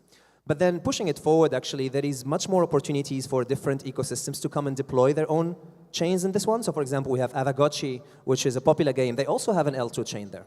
So now assets from Avagotchi can go and transact with Immutable or with POS. We have recently announced a partnership with A-Star in Japan, which is a big Japanese ecosystem as well. And then they have strong partnerships with the big gaming houses in Japan that they are going to bring elements into Web3 into their chain, but also without fragmenting the user experience. They're still part of the same stack. And there is many more of these, obviously, slots available there, especially in the region here in APAC, to go and say, maybe, how about I build a chain that is optimized for the gamer community in the Philippines? Or I go and focus on the Thailand or Vietnam communities by obviously focusing on onboarding on-ramp, off-ramp for that, maybe KYC required for this regulation. And so Polygon is really adopting this future role of becoming a technology provider of a unified stack, and then having opportunity for everybody to go and build on this stack. And we would love to see these chains, Immutable, A-Star, etc., to be successful and attract more games there, because we all benefit in that case. Yeah, I love how the panel is titled Battle of the Blockchains, but all I'm hearing is like collaboration, and I think that's really the spirit, right, when it comes to Web3 and Web3 gaming in particular. Maybe for Jerome, Aptos is working a lot with Web2 games and bringing them to Web3 and enabling, incorporating elements into these games as well. Can you talk a little bit about why this has been an interesting space for you guys to get into? Yeah, sure. So a little bit, I think going back to what I mentioned earlier also, right? I think what we're focused on is to provide the infrastructure, for users and then also for gamers and developers both, right? To kind of bridge the gap between Web 2 and Web 3 so that you don't feel that differentiation as much as like you need to onboard onto a Web 3 specific platform. So I think what we've been doing here a lot is to kind of, find ways in which we can help enable Web 2 games, or what we term as Web 2 games today, but really just games, into like the blockchain ecosystem, right? So that means, enabling them to help them process and figure out, what can be enabled on chain. When you move certain things onto a blockchain, what needs to be on or off chain, what new features or what new fun elements can be included so that the gamers feel more, invested, they feel a little bit more, they enjoy a little bit more as well, and they also have, new activations, right, to keep them engaged. So one of these is actually our announcement with YGG, I think just a couple of days ago. So part of that, we are going to bring on board like double-digit titles onto Aptos with them in the next couple of weeks or so. So the first few are targeted to launch in early December, so you can definitely watch out for that. There will be a mix of web browser titles as well as mobile titles. So it caters a wide range of like hyper-casual players and also to, I guess, the more detailed ones, which will be announced and launching shortly after. So I think that's one element. And I think, again, just to what you mentioned, bridging that gap between what we know of the world, whether in gaming or in gaming parallels today. The other one that we announced was also with, like, in Korea, for example, in Asia, right? It was with SK Telecom and Seoul-Land. So Seoul-Land itself is an amusement park. So, it's not exactly like gaming, but it has some parallels where we typically enjoy amusement parks, right? And that's also something that we can help them kind of bridge onto, whether it's NFT platforms and we activate in real life, processes and features for users and gamers to kind of figure out ways in which we can create that same element of fun, what we do in an amusement park onto the gaming process of blockchain, but also vice versa, the other way around. Cool. Yeah, I loved what you said about, now that we're distinguishing Web 2 and Web 3 games, but really it's just all going to be just called games in the future. For Ash, I think I want to touch a little bit about your success with Pixels. It just crossed the 100,000 DAU mark a couple of days ago, I think. And I wanted to ask, what is Ronin doing to allow Pixels, but also other games, to enable this type of scale? Yeah, so I think Jeff has already shared a lot in the earlier presentation. Of course, 105,000 daily active users, about 40% in the Philippines, right? 35%, and I think the other factors are like Brazil and other countries. But yeah, I think it goes back to the kind of partnership approach that we're taking, where we're working more deeply with teams. So for Pixel specifically, right, they get a Slack channel, they get a direct access to some of our team, and they communicate regularly. And that's something that we spend a lot of time and resources on. So down to things like Luke going back and forth with us, saying like, hey, can we do this? Can we do that? And the team is really responsive, I think, from both ways. And I think that's really how they've been able to move so fast and solve a lot of the problems, scaling upwards. I think the success has really been tremendous. We definitely knew it would do well, but this is definitely something great. The tailwinds for Web3 gaming have picked up over the last month. So all those factors compounded into them having this great win, right? So yeah, it's not just Pixels. Every game coming on to Ronin, we spend a lot of time working with them strategy-wise, planning out what the next move is, right? Wild Forest, actually, having that open beta, we spend a lot of time with the team. Shout out Excelsior, somewhere in the room. He works really closely with them to bring their OBT out, to bring all of their strategies and the GTM. So I would say that is definitely something we're seeing a bit of success in and want to continue to build upon and build those frameworks. Great to hear. We do have to wrap up, but last question, and I think a lot of people in the audience would be interested to hear, which game are you most excited for that's launching soon and coming out of your ecosystems? Marouen, maybe you'd like to start? Sure. So I'm a big fan of Mario Kart. Mario Kart is not launching on Polygon, but the second best thing that is actually an exciting game called Rumble Start Racing. And this is launching this week for the beta. You can go and play it.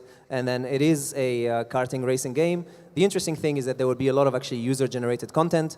Polygon will be sponsoring one of the weeks of this launch period, and so you can really get cars sponsored with Polygon decals. So I'm very excited about having that into my asset library. Cool.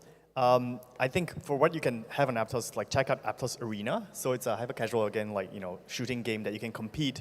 You also earn a element of that APT tokens that is distributed back to the user when you successfully kill an opponent. I think that's been pretty fun. Some of what I'm looking forward to is some of those that are launching on YGG. I wouldn't give too much detail right now, but I think just watch out for the announcements coming out early December. I guess last for me, before joining Sky and Mavis, my first NFT purchase was an Axie. I'm a classic maxi. So Curse Colosseum is something that's quite dear to my heart, seeing it come back to life again. People still play Axie, like V2 here in the Philippines, right? It's still streamed regularly on Facebook. So I'm going to be checking that out. But we do have a lot of really great announcements coming up, coming to Ronin, building on Ronin. I think a lot of the effort from the team over the last few months is starting to bear fruit over these few announcement windows. So yeah, look forward. There's exciting stuff coming. Awesome. Yeah, so stay tuned, guys. Yeah, thank you very much, Ash, Jerome, and Marouen. Thank you, everyone.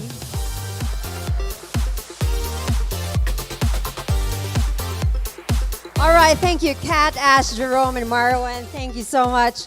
And thanks, Kat, for highlighting that while we were talking about battles of gaming blockchains, underneath it all, at the crux of it, is actually collaboration. So that's a very important. And somebody said earlier as well, that's a very important part of a long-term strategy in developing this gaming blockchain. So as more and more of our lives move to the metaverse, we're probably wondering, how do we create experiences and lasting memories in this new world? What does it mean to exist in an online world? And how do you connect with others in the communities in which we spend so much time? Moderating this session is a co-founder of APAC DAO, Nicole Nguyen, with our panelists, Joe Josue, co-founder of Meta Sports, Karma Gora, head of community of ZTX, and lastly, Brittany Lee, brand director of Planet Tota.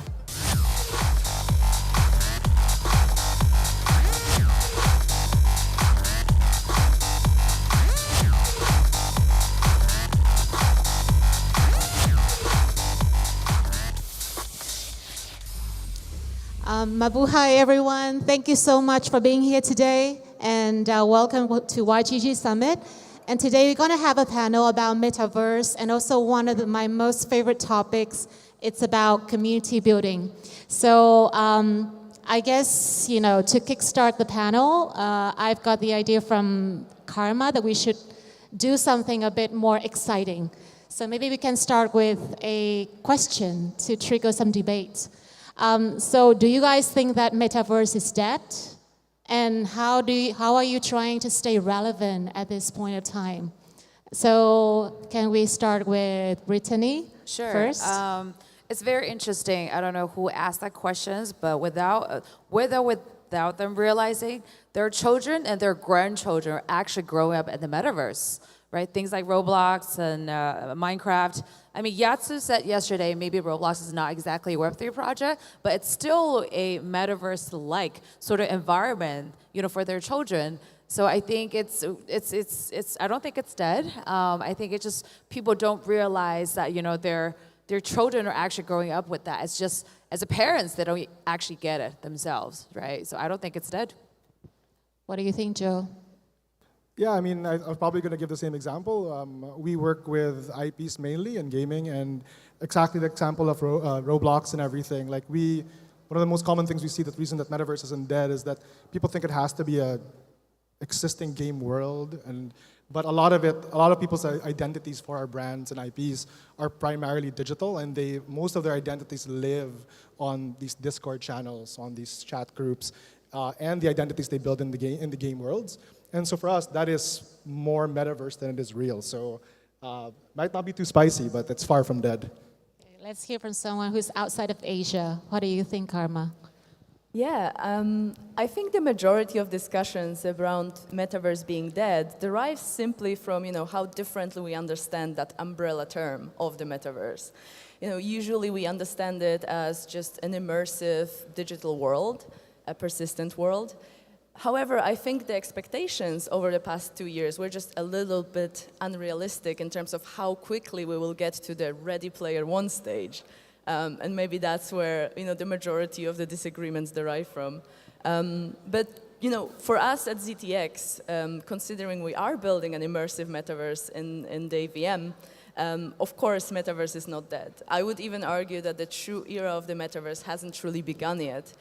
You've just mentioned that for many generations, even potentially, we've already been participating in the early instances of metaverse-like digital communities.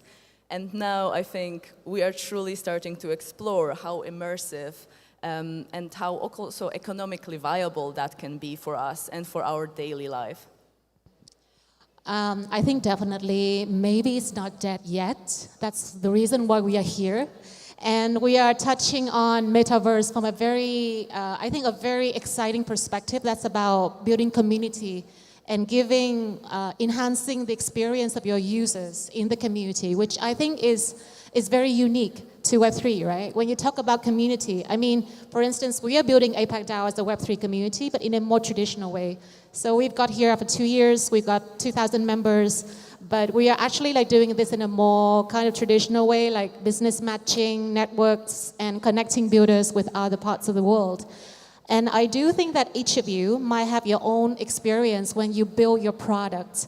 And maybe community first is one of the rules, or one of the rule of thumbs when we talk about, how to thrive in Web3. So maybe we can start by knowing more about your product, with you sharing a bit about how you think about your community and how you are targeting your target audience by building the community.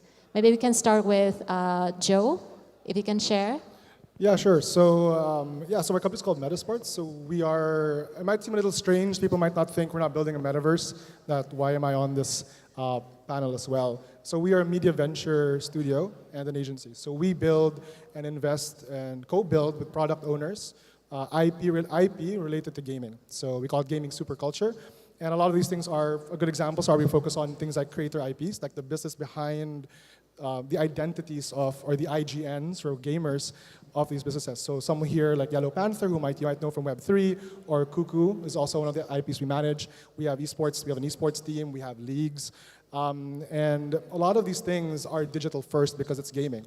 So the reason that, again, I mentioned is also here is that the way we experience metaverses, I think, like Karma mentioned, is people don't normally think about it as a metaverse, but our team 1000% sees it as that because all of these things are experienced on digital spaces.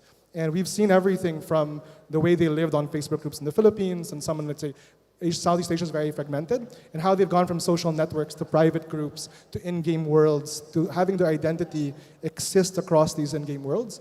And for us, it helps understand the funnel of their super fans, their most engaged users, and how their identity as creators or product owners exist online. So that's what we focus on, and a little bit of why I'm here is because we hope to put our IPs and the worlds that we build into things being built by these amazing women.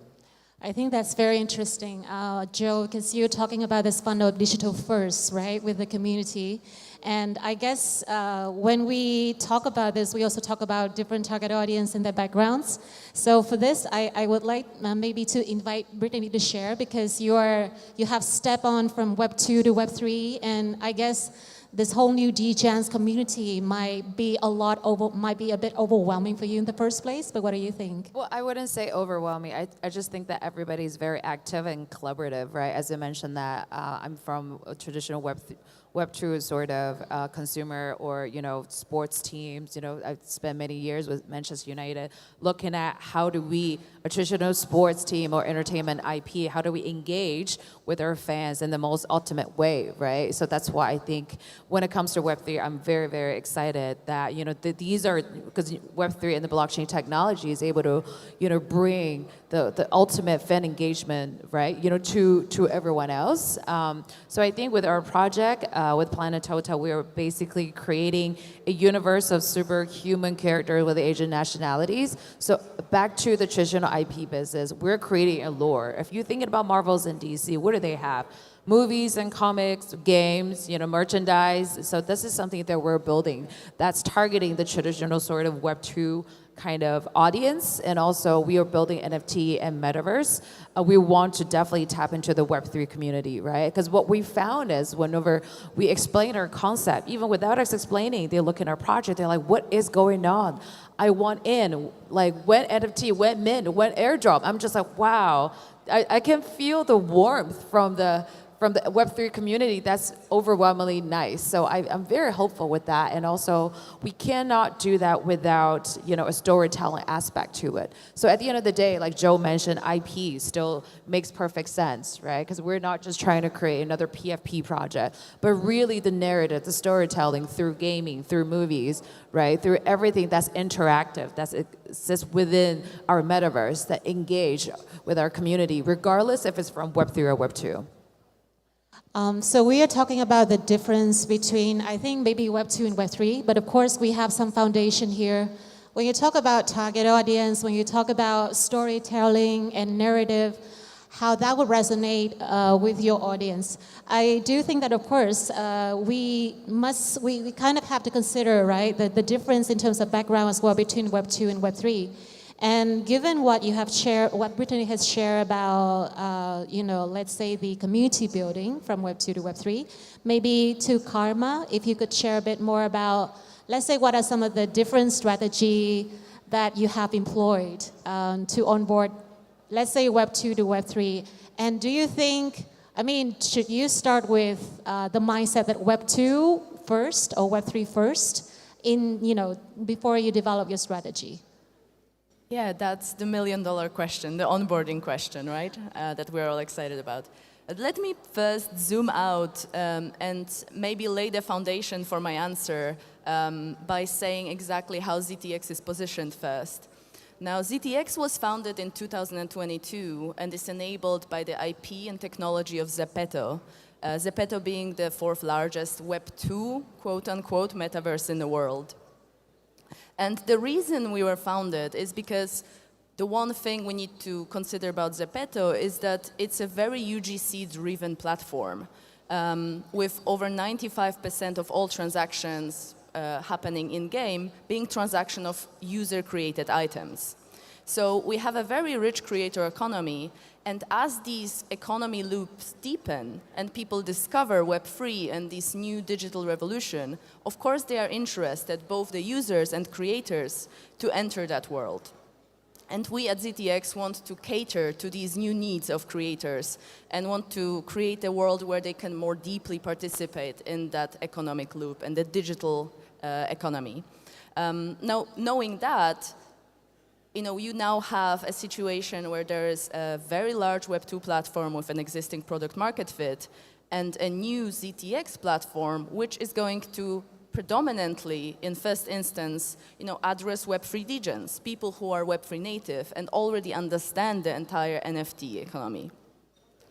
So we very consciously see this as two distinct steps in our development, where in first instance, we are working with Web3 natives, we are working with the initial very tight-knit community to improve our project through early playtests, who very early, feedback rounds, and only once we are fully confident that the project has zero barriers of entry, or as close to zero that we can get, with social logins and other integrations, that's when we are going to start onboarding Web 2. And that onboarding can happen through integrating Zepeto SDKs, meaning Zepeto users can log into ZTX very seamlessly, as well as gasless and signless transactions and through abstracted accounts. So the tech is going, through a lot of right now, and we can integrate very easily, which wasn't the case maybe just a year ago. And just really excited for 2024, where I think we will see a truly big influx of players to all of our games and IPs. I think it's very exciting to know where you guys are getting, where did you start and how you got to, the current product. And if I may kind of pick some keywords about, let's say community, we are talking about close-knit, digital first, also talking about an active community that can actually kind of, that you can test out a lot of these models, incentive-based model to get the community engaged before you can actually launch it on a bigger scale, right? Like we're talking about like billions of Web3, Web2 users out there who haven't been onboarded. So I think definitely this is where we can go back to the topic about how metaverse can resonate with all of these, I think, different aspects of building community in Web3. So I think definitely it's about users' experience, it's about community building, but how would you think, aside from being a product, how metaverse can actually enhance the experience for your community members? So I think we would like to invite Joe first, if you can share a bit more about this. Okay, I'll take a stab at it. I think what's cool about metaverse in general, again, I mentioned earlier, a lot of what we do already feels like we're in, 0.5 metaverse, right? Because a lot of our brands and IPs, the creators, the esports, the teams, all of that, they experience it already digitally. So I think to put it simply, what's exciting about for us for metaverse is that we think that the potential really is about stickiness of the experience with their community, right? You go from them being only, let's say, a streamer or being on social media, and all of a sudden, because of metaverse worlds, they're allowed to enrich the experience through UGC, through worlds that they can build. And in terms of them kind of create a better funnel for who are their most engaged fans and strongest people. Platforms that are metaverse ready and allow them to be creators on it. For us, when we talk with them about the business and their brand, it's about really creating an opportunity for the brand, them to become more attached to the community and share a more digitally native experience that isn't text-based or one-sided. So that's a simple answer. Yeah. Okay, multi-faced that digital experience. How about you, Karma? Yeah, I mean, I'm excited because I think we haven't even scratched the surface of what digital experiences, metaverse experience can be. Right now, the majority of us Web3 natives possibly think about maybe a DAO meetup in 3D or maybe just a meetup of players. That's what we tend to think about. But, looking at Roblox, looking at Zepeto today, many brands host, previews of their fast fashion shows in digital spaces. We can think about very, very different experiences which do not have to be PvP, do not have to be very, multiplayer, and can still facilitate incredible bond between different IPs, different community members. So very excited for, how this is going to develop. And then I personally just feel very deeply about how empowering metaverse is. It abstracts away the barriers for people, the barriers geographically, educationally. You can suddenly, earn as a creator. You can find your niche and your own tribe, your own community, even if you're in a small village at the end of the world. It allows you to participate in the global community on levels we haven't seen before. I like this idea because we're talking about the power of incentivizing people and interoperability, which I think is definitely not that close to possible in the real world. So, Brittany, if you have anything to share? Yeah, so last a few words. I feel like community is important, but it's also the individual based out, when it comes down to the individuals. Without the individual identity or kind of recognitions of why am I need to be even in this community, right? I think it's difficult for a community to start to begin with, right? So I think for our perspective that, creating a user-centric sort of product that allows user to show off their identity, not only in real life, but also in the metaverse is very important.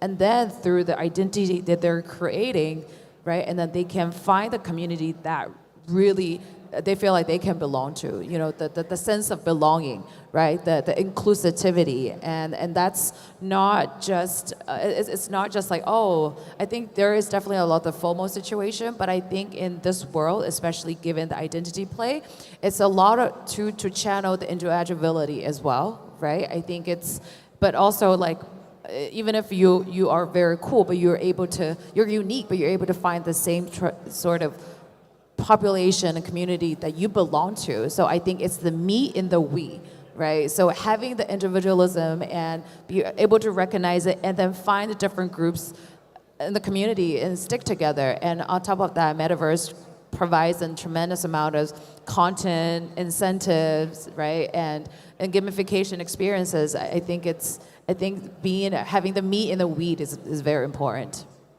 Coincidentally and very interestingly, I've heard and I've got inspired by some of the team, the organizing team here about identity, because I think that's definitely one of the more maybe emerging assets, and they deserve this whole maybe new vertical of different products, even like maybe like Oracle, even like personalized features, which I think is very interesting, given this context. And we're about to wrap up, and maybe we can go back to the very first question about, the naysayer to metaverse. So maybe to wrap up, if you can say something to the naysayer of metaverse, what would you do? And, just to make them maybe not change their mind totally, but maybe start exploring metaverse. What will you say to them, Joe? I'll cheat a little bit here and take something from Brittany earlier, which is just look at any 15-year-old and below, and you will know instantly that the metaverse already exists, and they're actually the ones populating it before our eyes. That's, for me, the proof in the pudding. Okay, very on point. Kamal. Yeah, I think it's completely indisputable that, the majority of our life, socially and more, is moving online. The majority of people watching this panel will even possibly be doing so online. And I think metaverse, as we understand it today, and as we all contribute to it, is just different iterations on how to make it more interoperable and immersive. And it's just inevitable. I think just have to do it. Play Roblox with your kids, right? I was watching this podcast, this U.S. senator running to become the governor of Florida State just discovered Roblox with his daughter, and he discovered a whole new different world of rally up, new like voters for him, community engagement, running his town hall, building things, building this socioeconomic, ecosystem, right? So I think just do it, just play with your kids. Yeah, that's it. I hope that, some of you here, or a lot of you have been convinced a bit after this. Maybe just to take a baby step to try out Metaverse as a user or also as a community builder, which I think a lot of us here would have to be and would strive to be if we want to be able to become like a Web3, let's say advocate. So again, thank you so much for sharing the insights, guys. It's been a pleasure to be here. If you want to stay connected with them after this, we would love to invite you to, discuss more after the panel. But once again, thank you for being here, and thanks again to the panelists once again. Thank you, Nicole. All right, I love a women-powered panel. Thank you very much, Nicole, Joe, Karma, and Brittany. We talked about Metaverse and how it's not only alive, it's also very empowering and exciting. So, as promised, YGG is bringing in the hottest Web3 games for us to experience.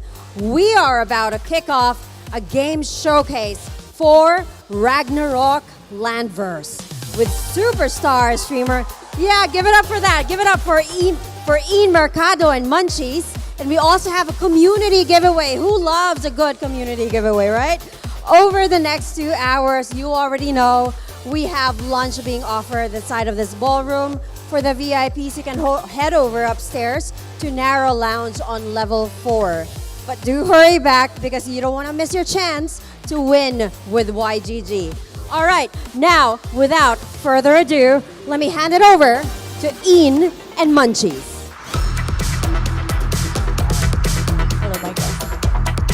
All right, good morning, everyone. How are you all doing today? Good morning. I want to hear the crowd. How are you all doing today? That's great. All right, before we start, we just want to call on Sedano and Spracky because they will be having a giveaway for all of us. Hello, Spracky and Sedano. Welcome on stage. GM. Hello. GM. There you go. Hi guys, welcome. Mamaya magpapag-giveaway tayo. But first, meron tayong special message from Pixels. Sino sa inyo naglalaro ng Pixels? Okay. Sa mga hindi nakakaalam. Dami mo namang microphone. Sorry kuya. Kumain ka na ba? Okay, mamaya kakain na tayo doon. Madaming estudyante dito, di ba? So, kanina diniscuss ni Jihoz about Pixels, paano yung naging growth sa Ronin blockchains nung lumipat sila. Ngayon, may short message tayo from Luke ng Pixels. So, yeah, that's it. All right, roll Let's video. watch the screen. Filipino Web3 gaming community, you guys are insane. The love and support from the community towards Pixels over the last couple of weeks has been amazing. It's been so energizing for this team. I really wish I could be there in person with all of you this week, but I have a lot of support tickets to get through. I have some servers to go fix. I think you guys understand, right? But seriously, love and appreciate all of you. We really hope you all have a great week there at the YGG Games Summit, and we'll make sure that the Pixels team is at the next one, I promise. So go have fun without us for now. Okay. All right. So yeah, guys, make sure to check Pixels out because it's one of the very successful games in the past few months, especially after they started integrating into Ronin. So yeah. All right, so let's get into. Do you guys play Pixels, Munchies? Yes, I play Pixels. How's Pixels? I'm on level 25 skills already, so I'm grinding it so hard. So, hello Pixels players out there! Let's go, ayan. And now, here we are on our game showcase, representing the heart of MMORPG, where it all started. A game where you can farm, upgrade, boss hunt, and do guild war. And now, this game has integrated blockchain technology into a MMORPG that allows players to convert in-game items into NFTs. Let's welcome you all into the world of Ragnarok Landverse. I know you all have been playing Ragnarok since, years ago, and it is the heart of MMORPG. I think I am one of the gamers there that I started. I've seen Ian playing it online, and you're also streaming Ragnarok Landverse, yes. right? Yes, Ragnarok Landverse. And of course, they got the IP from Gravity, right? Yes, that's right. So this is license. Plus, today we will teach you how to create an account. So it's very easy. So let's show them how to create an account. So right here, I think Spracky and Sedano is creating an account. So what can you make here? How can you create an account? Yeah, so if you look into your left and right screen, there are the character selection. So this one is kind of 2D. So we can see you can choose from male or female characters. I usually choose female and red hair. Yes, and you can choose different classes naman. So you can choose from mage, swordsman, acolyte, thief, and what did I miss? There's another one. Archer. Mage. Yeah. Yep. Archer and mage. Those are my main. Spracky is creating an account. Number one. So let's see. I have some question with our gamers. So Sedano and Spracky, just a quick question. You know that we played Ragnarok since X years already, right? This is a question of gamers like for a man like us. Have you ever been scammed by someone who is pretending to be a girl and asking for money or zenny or items with you? Me no, because I'm the one pretending to be a girl and scamming people. There's a term for that What? Chicsilog. But Spracky, did you get scammed? by someone. Did you ever get scammed? I don't want to talk about it. Sometimes hindi naman it's money eh. Sometimes it's your heart. What was Yeah. what was your name in Ragnarok before Spracky? Before? Yeah. Nicole. Nicole! It's me, Cheska! Oh my gosh! Cheska and Nicole finally din met. sila. Okay, so if you start creating an account, you have to reach level 10 in the grounds or the training grounds. And once you do, you can go to the quest where you can change classes or That's upgrade right. your job classes.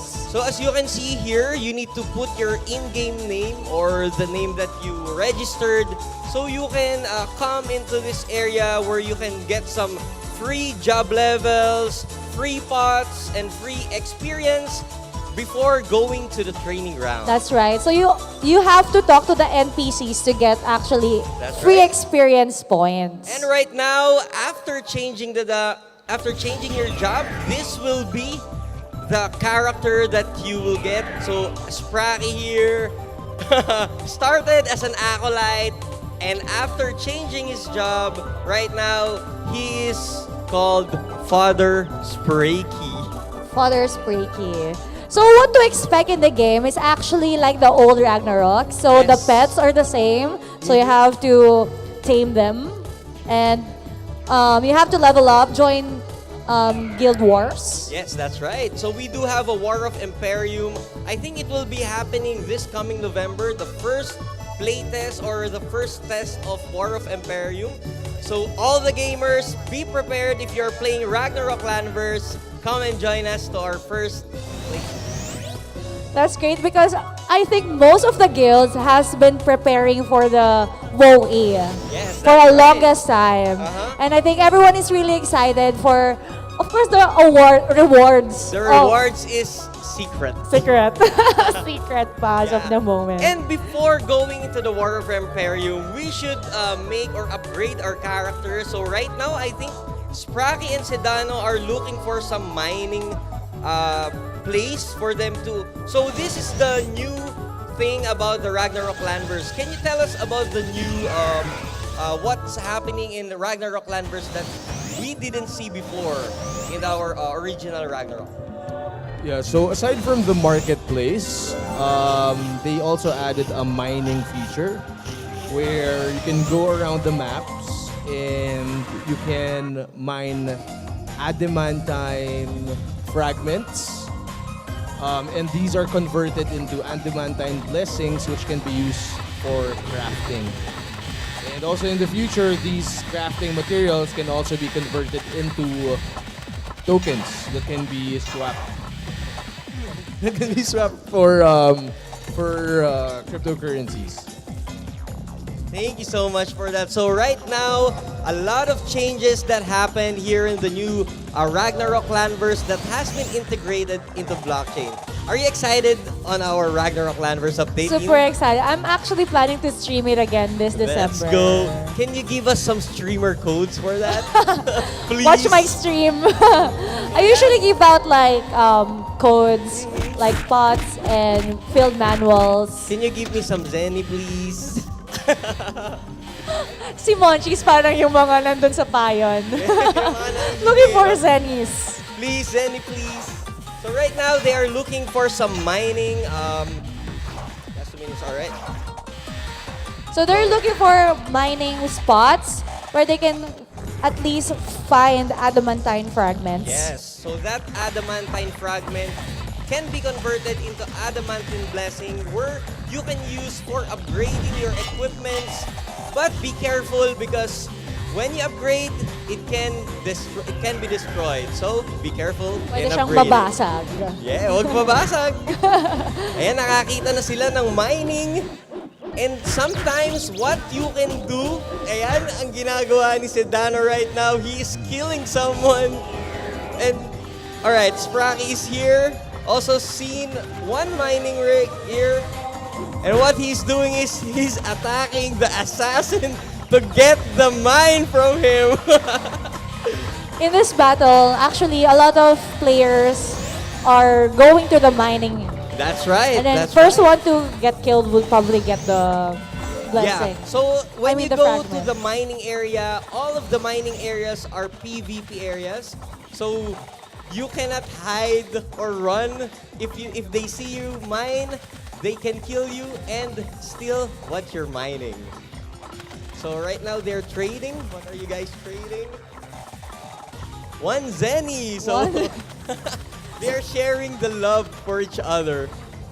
All right. So that is all for today. Yeah, for it's our very easy to Ragnarok play Landverse. Ragnarok online. So easy, Landverse. so easy. Yeah, super easy. The expectation would be it's just the same as the Ragnarok, but this time there's a marketplace. There is a Web3 aspect to it. So if you guys want to know more about Ragnarok, please do check out Ragnarok Landverse official page. And we do have, Sedano, do you want to have a shout out? Yeah, so we're gonna open up our guild, the YGG guild, Kuya Spracky on his screen. Alt G. Yeah. Yeah, if you could show our screen to the audience. Okay, it's LG. Okay. Alright, so we are inviting you all to join YGG Guild here in the Ragnarok Landverse, where we can farm together, where we can do. So shout out to our guild members here in Yield Guild Games. Can you check the members right here? All right, perfect. So shout out to our guild members, Nomad, Jepson, Sushi is here, Sir Mahala is here, Chanandler Bong, NXS Tambay, Ayapots, I'm Munchies NFT also there. I'm offline right now. And the other people who joined the YGG Guild. Yes, actually, meron pang 8 slots. There are 8 slots in the guild. So if you want to apply to the YGG Guild in Ragnarok Landverse, that And would be if you great. want to see more about Ragnarok Landverse, see you guys on our Gaming Expo this coming 23 to 25. And hope to see you there and enjoy your lunch, guys. See you guys. Enjoy your lunch. Kainan na! Thank you, Ian, Munchies, Spracky, aka Yvonne, and Sedano, formerly Cheska, for the game showcase. How about you guys? How is your Web3 Games Summit experience? Go ahead and share it with us by posting your videos and photos using the hashtag WFreeGS. Once again, that's hashtag WFreeGS on your social media. Now make sure to get along to the expo and tournament at the Samsung Hall of SM Aura Premiere tomorrow, that is a Thursday, on Friday and Saturday for swag and even more game demos and showcases. Now allow us to thank our sponsors who have supported us here at the YGG Web3 Games Summit. Our diamond sponsors: Hyperplay, the official game launcher; Project Zeno; Brilliantcrypto. Our platinum sponsors: Ragnarok Landverse, Globe, the official connectivity partner; Polygon, Click, Leah, Coins.ph, and Aura NFT. We would also like to thank our gold partners, our other partners for the event, and our media partners.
dalawa ni Spracky today. I think meron ipapamigay si Spracky to everyone right here in the convention of the YGG Web3 Game Summit.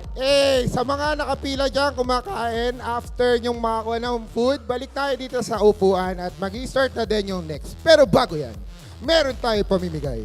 Isang W3GS tote bag, saka isang bucket hat. Isang bucket hat yan. Stylish. Stylish and essential. Okay. Sige, ano ba maganda? Magpa-bring me na lang ulit tayo. Okay, bring me. Sige. Okay. Kasi kanina nakita ko, ang daming students na nagpapapicture sa'yo. Diba? Yeah, tama. So, yung mga nagpa-picture na yan, may mga picture kasama ka. Alright. Okay, yung unang makakapag-provide ng picture nyo, kasama si In. Yung mga nagpa-picture. Mananalo ng tote bag! Here! Hey! Nasaan pare?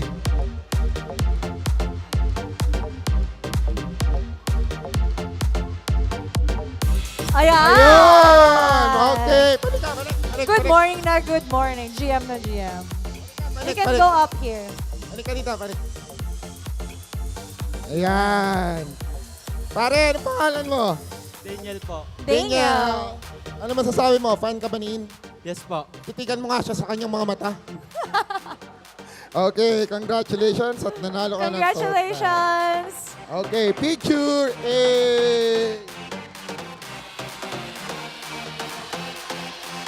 Marami nag-cheer. Nice. Okay, mga enjoy na kayo ah. Meron pa tayong Bucket hat. Wala na akong boses pero Okay, so we have tulungan ko si Spracky. We have a bucket hat from the YGG Web3 Game Summit. So, what is our next Bring Me? Sige, kahapon nagpadala tayo ng wristband, di ba? Wristband. Okay, now. Ngayon, wag na tayo magpa-bring me. Question and answer naman. Okay. Tanungin natin, kung talaga nagpe-pay attention sila dun sa ginagawa natin kanina, ano yung game na nilaro natin before tayo magpa-giveaway? Yes. Ayan. What is the game that we just showcased a while ago? Okay. Okay, punta na dito. Okay. What's the game? Ragnarok Landverse. Landverse is? Is correct! Hey! Tara, punta dito. May nakita ko yung pangalan niya, si Leon. I love that everyone has a tag. Except me, nawala yung tag ko. Hey, Leah, ano naman sasabi mo kay In? Kay? In. Hello. Hello. Nagugulat. Okay. Thank you. Nanalo ko ng YGG bucket hat. YGG Cam, nice. Hey, picture. Okay, thank you very much. And that's it. Guys, after nyo kumain, balik kayo sa seats nyo, mag-start na tayo. And then, mamaya ulit, babalik kami ni In. Magpapamigay ulit. So we will be giving away more. So after you eat, guys, please do take your seats and enjoy the whole afternoon. See you again. Bye, guys. Thank you, guys.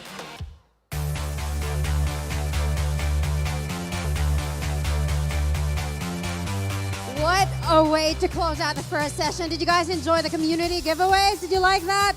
I think for today, for this afternoon, we're going to have a lot more learnings and insights that we're going to be learning from the panelists that are about to come on stage. So for those who are at the back or in the other rooms, we invite you to come back here at the main ballroom as we're about to start our next session. So our next session, we'll be talking about maximizing the founder-investor relationship. We have leading investors in the Web3 gaming space to share their insights on how to build a relationship that benefits both parties. Moderating this session is the Client Services Director of Blockcelerate, June Olivar, with our panelists, Wei Shikai, co-founder of Longhash Ventures, Eugene Ng, partner at DWF Labs, and Anthony Cheng, partner at Newman Capital.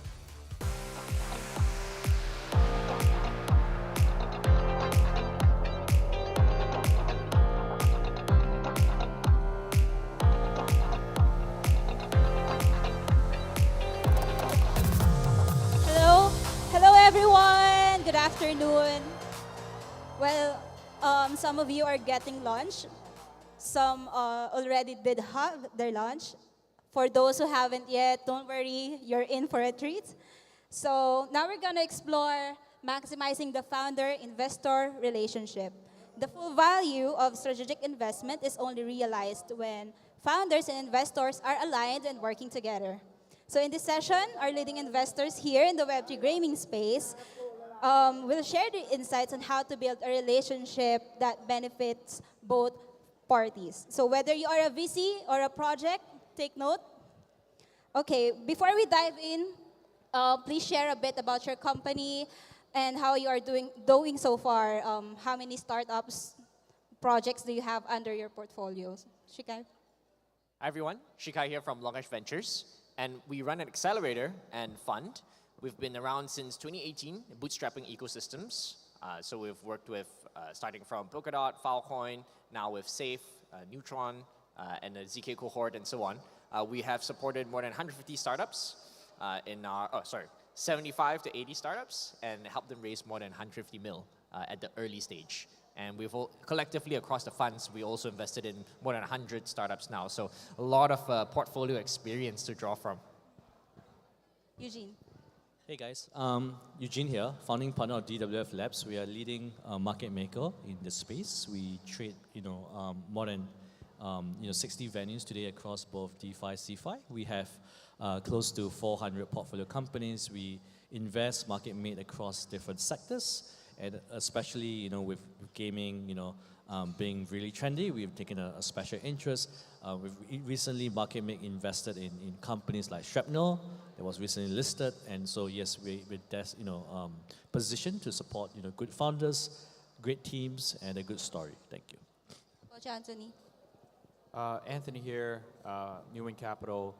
We're a Web3 consumer VCs and investing in 3 major verticals: gaming, social, and creator economy. We're quite new, started from 2021, and we're excited to learn more about what everyone is building here. All right, so jumping into our next question, what is the current rapport between two parties, your founder and the founders you're working with? Like a typical relationship with your founders. Do you also play games with them? Who wants to go first? Shikai. Sure. Yeah. I think the best type of relationship that an investor has with a founder is it almost feels like another co-founder or kind of like a close advisor, that somebody that you can call anytime that you need to, and somebody that is a sounding board for you after you have discussed with your team. And in fact, for us, I think you have later in some of the other questions, also relationships as business partners, growth partners with many of our portfolio companies because of our setup between the fund and accelerator. So when we invest in an infrastructure or a platform ecosystem, we can actually bootstrap the developer adoption on that portfolio project by running these accelerator programs and getting these early stage teams becoming venture funded and long-term projects that can sustain the growth and usage of the infrastructure. Who wants to go next? Eugene? Sure. I think the ideal relationship would be something like, in a soccer team, there's the reserve team members, and we like to be positioned as the reserve team. If you need a striker, you need a midfielder, you need a defender, we'll be there to support you in every aspect of your journey. Because I've also been an entrepreneur myself. I've built projects, and I realized that there is a lot of nervousness around building a product. You need product market fit. In crypto, you have tokenomics, you have listing, you have a variety of different and complex issues that you may face as an entrepreneur in crypto, especially in crypto, that you may not necessarily face in a Web2 startup world. So it's more daunting than not to be in the Web3 startup space. And I think as investors in this space, you have to put in a bit more effort as partners. And in DWF Labs, we like to position ourselves as more partners rather than investors. We want to be able to hear your needs, to listen, to support you guys. And that's really, like what Shikai said, it's a relationship that, very close, very transparent, a close-knit relationship, over the course of your journey. On a professional level, I think it's more like a mentor and coach. I think it's, you know, before being a VC, I was also a founder, but more importantly, I was in gaming as well, in esports. And looking at a coach talking to 5 players who are playing League of Legends, they could do every preparations they have before the game, doing ban picks, all that stuff. But when they're in the game, you know, it's really about them. It's very hard to get into their heads. So every time you have, you know, a quick session or like quick communications, you try to give them 1 or 2 pieces of advice, and that's it. You can't really quarterback the whole thing. So I think as a coach and mentor, you want to identify the 1 or 2 things that you want to deliver to them, and that's it. As on the personal side, I think it's very important to maintain like a personal relationship so they could feel it's a safe environment to talk to you about when, you know, when they face difficulties, when they face even personal issues. Because startup, basically, as a founder, their whole life is, you know, startup. So you gotta also take care of their emotion. You know, if they're going through something really tough in their life. I think, you know, building that personal relationship, maybe playing games with them, maybe like playing basketball with them. I think something like that is what I often do, actually. So guys, you've heard it. It's not just about handing over a check. It's also about giving their effort, their time to their founder partners. So the next question would be, companies evolve over time, and how does this affect the level of relationship with the people you invested in? Okay, giving you guys a minute to think about the answers. You mean as they grow? Yeah. Yeah, I think From early stage, of course, it's like about, you know, giving funding and some mentorship, as you've mentioned, and as they grow, how does the relationship grow also along with that? I can start first. It's very privileged, from my experience, to go through 0 to 1 and go from 1 to 100 with my different experience. And I think all the investors should somehow be equipped with that experience, because that's kind of what makes you as an investor. And I think from different stages of the company, obviously from 0 to 1, you have to, like I said, give them 1 to 2 focus that is going to be important to them. In this case, maybe product market fit, right?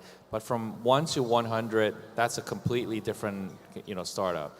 So as an investor, this is the time when we really have to help them shift the focus on prioritizing what's important and, you know, what's going to be effective. It might be very different from the early stage. So I think as the relationship grows and time grows, the most important thing as an investor is really identifying, you know, their blind spot at each of the stage. Because not all founders are built to go through all that stage, and it really needs to have a very strong mentor or training to go through that. And we could help them on that. Yeah, exactly. I think from the 0 to 1, it's about experimentation, finding product market fit. So you want to have a lot of intros, a lot of room for imagination.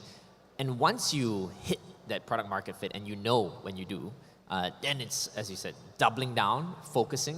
What are the metrics? What are the growth partners? What's the resources, capital, team that you need to just bring that to the next level?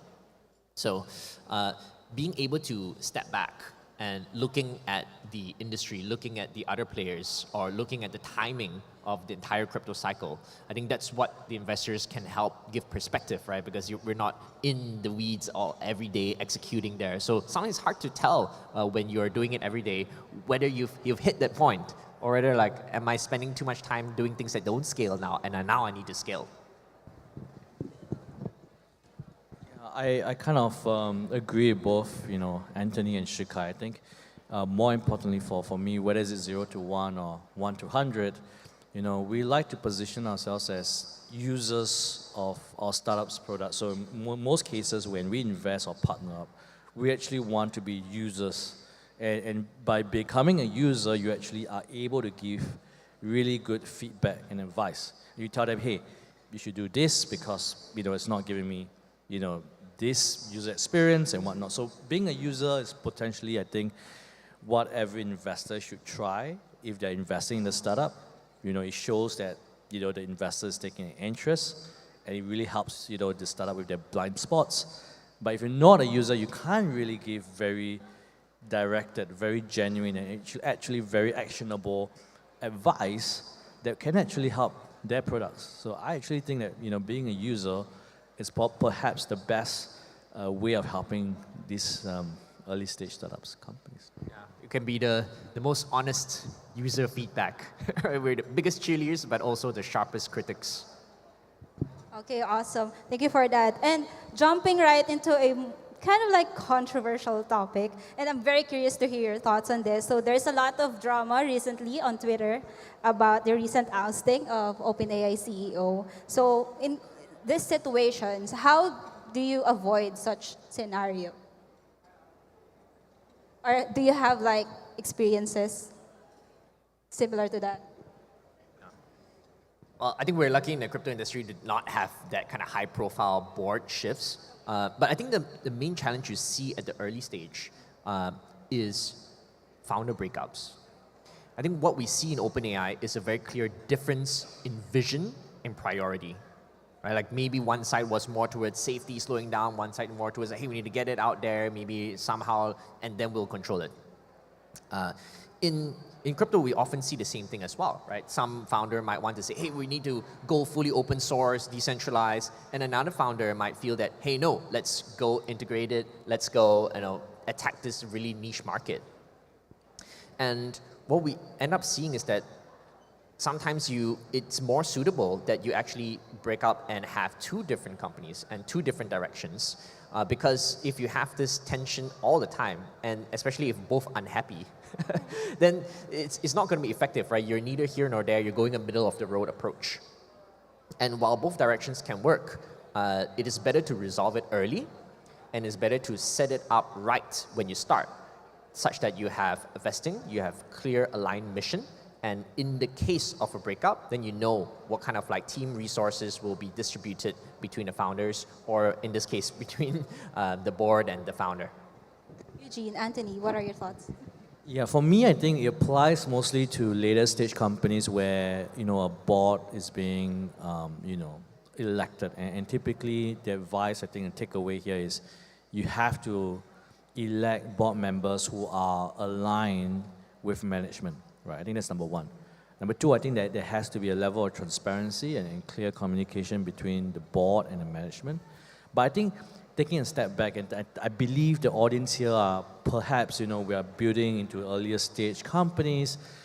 And in crypto world, like Shuk has mentioned, we may not necessarily have as many established companies like OpenAI.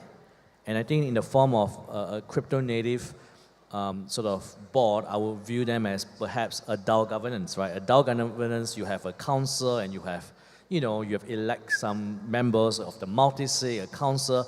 It take a variety of different shape and form. Some people call them a council member, some people call them multi-sig, but effectively they are all a form of a board member.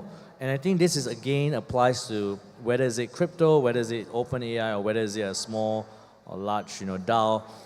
Whenever it involves more than 2% in a room, there will be politics. There will, and you cannot avoid that. And I think the best way moving forward is really establishing a framework of alignment, a framework of incentive, a framework of ethics and integrity as well, that I think will shape collective decision making. And I think in the form of crypto, you have seen dozens of DAOs breaking up and even having position as a DAO, but really more of a centralized organization. So clearly, I think we're still very early in the inverted commas board formation of what I think crypto we see in the form of a DAO that I think is maturing as we speak. And I think that's really something that I'm looking forward in the years to come. What do you have? I think I really agree with what Eugene said on the crypto side, but on the earlier stage, it's less so about your board member. Most of the time, a company we invest in, we super early pre-seed, we might not even have a board seat, right? So it's really about between the founders and when they have breakups, how do you manage that founders relationship? It's all about communications. And I think having communications on a consistent basis is the key to maintain a relationship, even if your ideas and kind of the directions you are going diverge. But more importantly, I think what's on the secondary side, which is in crypto, do we really need a board? I think that's that's the whole ideology, right? We have the DAO to really do the governance. And what OpenAI showed is that I think out of 700 employees, 500 of them actually signed and said, "I will quit if Sam is not coming back," right? That's kind of somewhat of a governance, right? If Sam was to really quit and nobody cared, probably he should have been fired, right? But it's clearly not the case where here in crypto, if 100 people who are in your DAO, 99 of them wanted you to stay, you should stay. But if 99 of you or them wanted you to leave, you really should leave. So I think it's our ideology, but it's also kind of like a mechanism to keep you accountable and make sure you're doing the right thing for your company or the community in this case. Thank you, I love Anthony. that. Right? If OpenAI was DAO, they could have just forked it overnight and resolved it. They could. Done. They could have. They could have. Yeah. Sorry, just one last question. What advice would you give to those looking to venture into the Web3 gaming space, crypto, blockchain, as we wrap up this panel? Yeah, I think Web3 gaming is a very special industry or verticals, and it's very I would even say it's different from Web2 games. Web3 gaming really encourages collaborations, not only because of ownership, but also of composability. So my advice to, game devs is that, in Web2, we like to do everything ourselves. But in Web3, try to just find different people to collaborate on the technical side, on the IP side, on the infrastructure It's a whole side. new world. Yeah, so that's, I would say the name of the game is just don't try to build everything yourself. Try to find people who you really like and enjoy and build your product with or your game with. For me, I think I've 3 pieces of advice. The first advice is to find your first 100 fans, right? Your first 100 fans are important. You iterate your product. From a day one perspective. I remember playing Dota, right? And the first time I played Dota 2, the Dota today is, world. I mean, it's so different, right? It's not even anywhere close to the original OG Dota. So remember always finding the first 100 fans or users is super important. It gets you to iterate your product with the feedback to improve the product. And these 100 users are going to be your ambassadors. They're going to say, hey, why are you not playing this game? Because it's such a great game. So that's important. Second, in Web3 gaming, I think to what Anthony has said, I think to his points, having conviction. I think that's one of the things, right? There is a lot of games I think we've seen, whether it's Axie Infinity, whether it's Echelon Prime, Sony Studios. It's very clear that, from a day one perspective, they may not necessarily be successful. But it takes time. It takes time to build. It takes time to roll. It takes time to iterate a product. And that takes a lot of conviction, especially in crypto gaming, because there's a lot of not so positive press, right, in the last couple of months, especially in the last 12 months. So I think it takes a lot more conviction than in Web2 gaming. And I think the third thing is really budgeting, right? It's about spending wisely. It's about surviving. A lot of startup companies, whether it's gaming, whether it's DeFi, we've seen unnecessary budgeting, for things that they shouldn't be spending. If you have strong cash flow, if you have a good revenue model, if you have sustainable tokenomics, that is going to serve your business for a very long time. I've known some companies here today, they have enough cash flow for the next decade. And this is the sort of company that a lot of investors today are looking out for. Great tokenomics, great value accrual model, and more importantly, a path towards revenue. So that's really the 3 advice I have for any Web3 gaming startup companies today. Yeah, I think we've touched on some fantastic topics, right? Be decentralized, open innovation, good distribution, making sure you have your 1,000 true fans, and then you'll protect your reputation. If I may just add one, is that and every cycle is different. We always have something new. So not only are you building new ideas, but also you don't have to do it alone, right? Not only are you opening up for composability, use all the new infrastructure. Now we have L2s, maybe even L3s. We have account extraction, UI UX, improvements, gasless transactions. We have 6551. Use all of these new systems. Hook on to what all the latest apps are doing. Everyone's building some form of reputation and achievement system that helps with anti-Sybil and helps with rewarding players who are more engaged. So learn from all these new advancements, and collectively, we're going to figure out what is that new primitive that will crack this new bull cycle. I don't think we've seen it yet. So all the founders here, there's still a wide space for all of us to tackle. So go forth.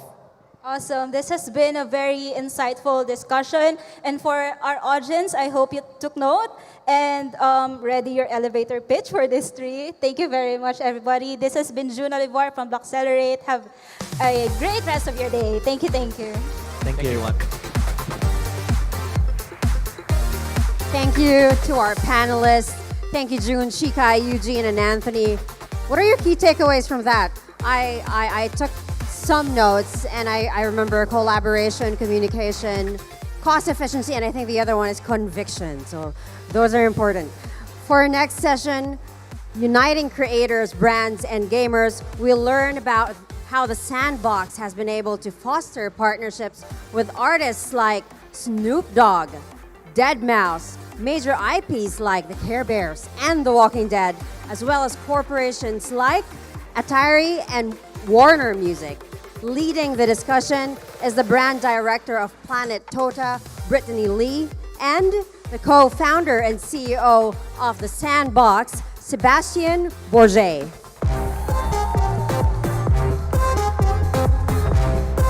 All right, everyone, let's hype it up for Sebastian. Let me hear the clapping. Hello. Woo! Thank you. Yep, take a seat. So yeah, Sebastian, you're literally the man of, the hour, the center of attention in the metaverse space. You're traveling around all across Asia. And congratulations on having an Instagram account, by the way. I'm totally stalking you. But yeah, I feel like I've run into you at so many events across Asia in the past couple months. Tell us, where have you been? Who have you met? What sort of partnership have you fostered in Asia?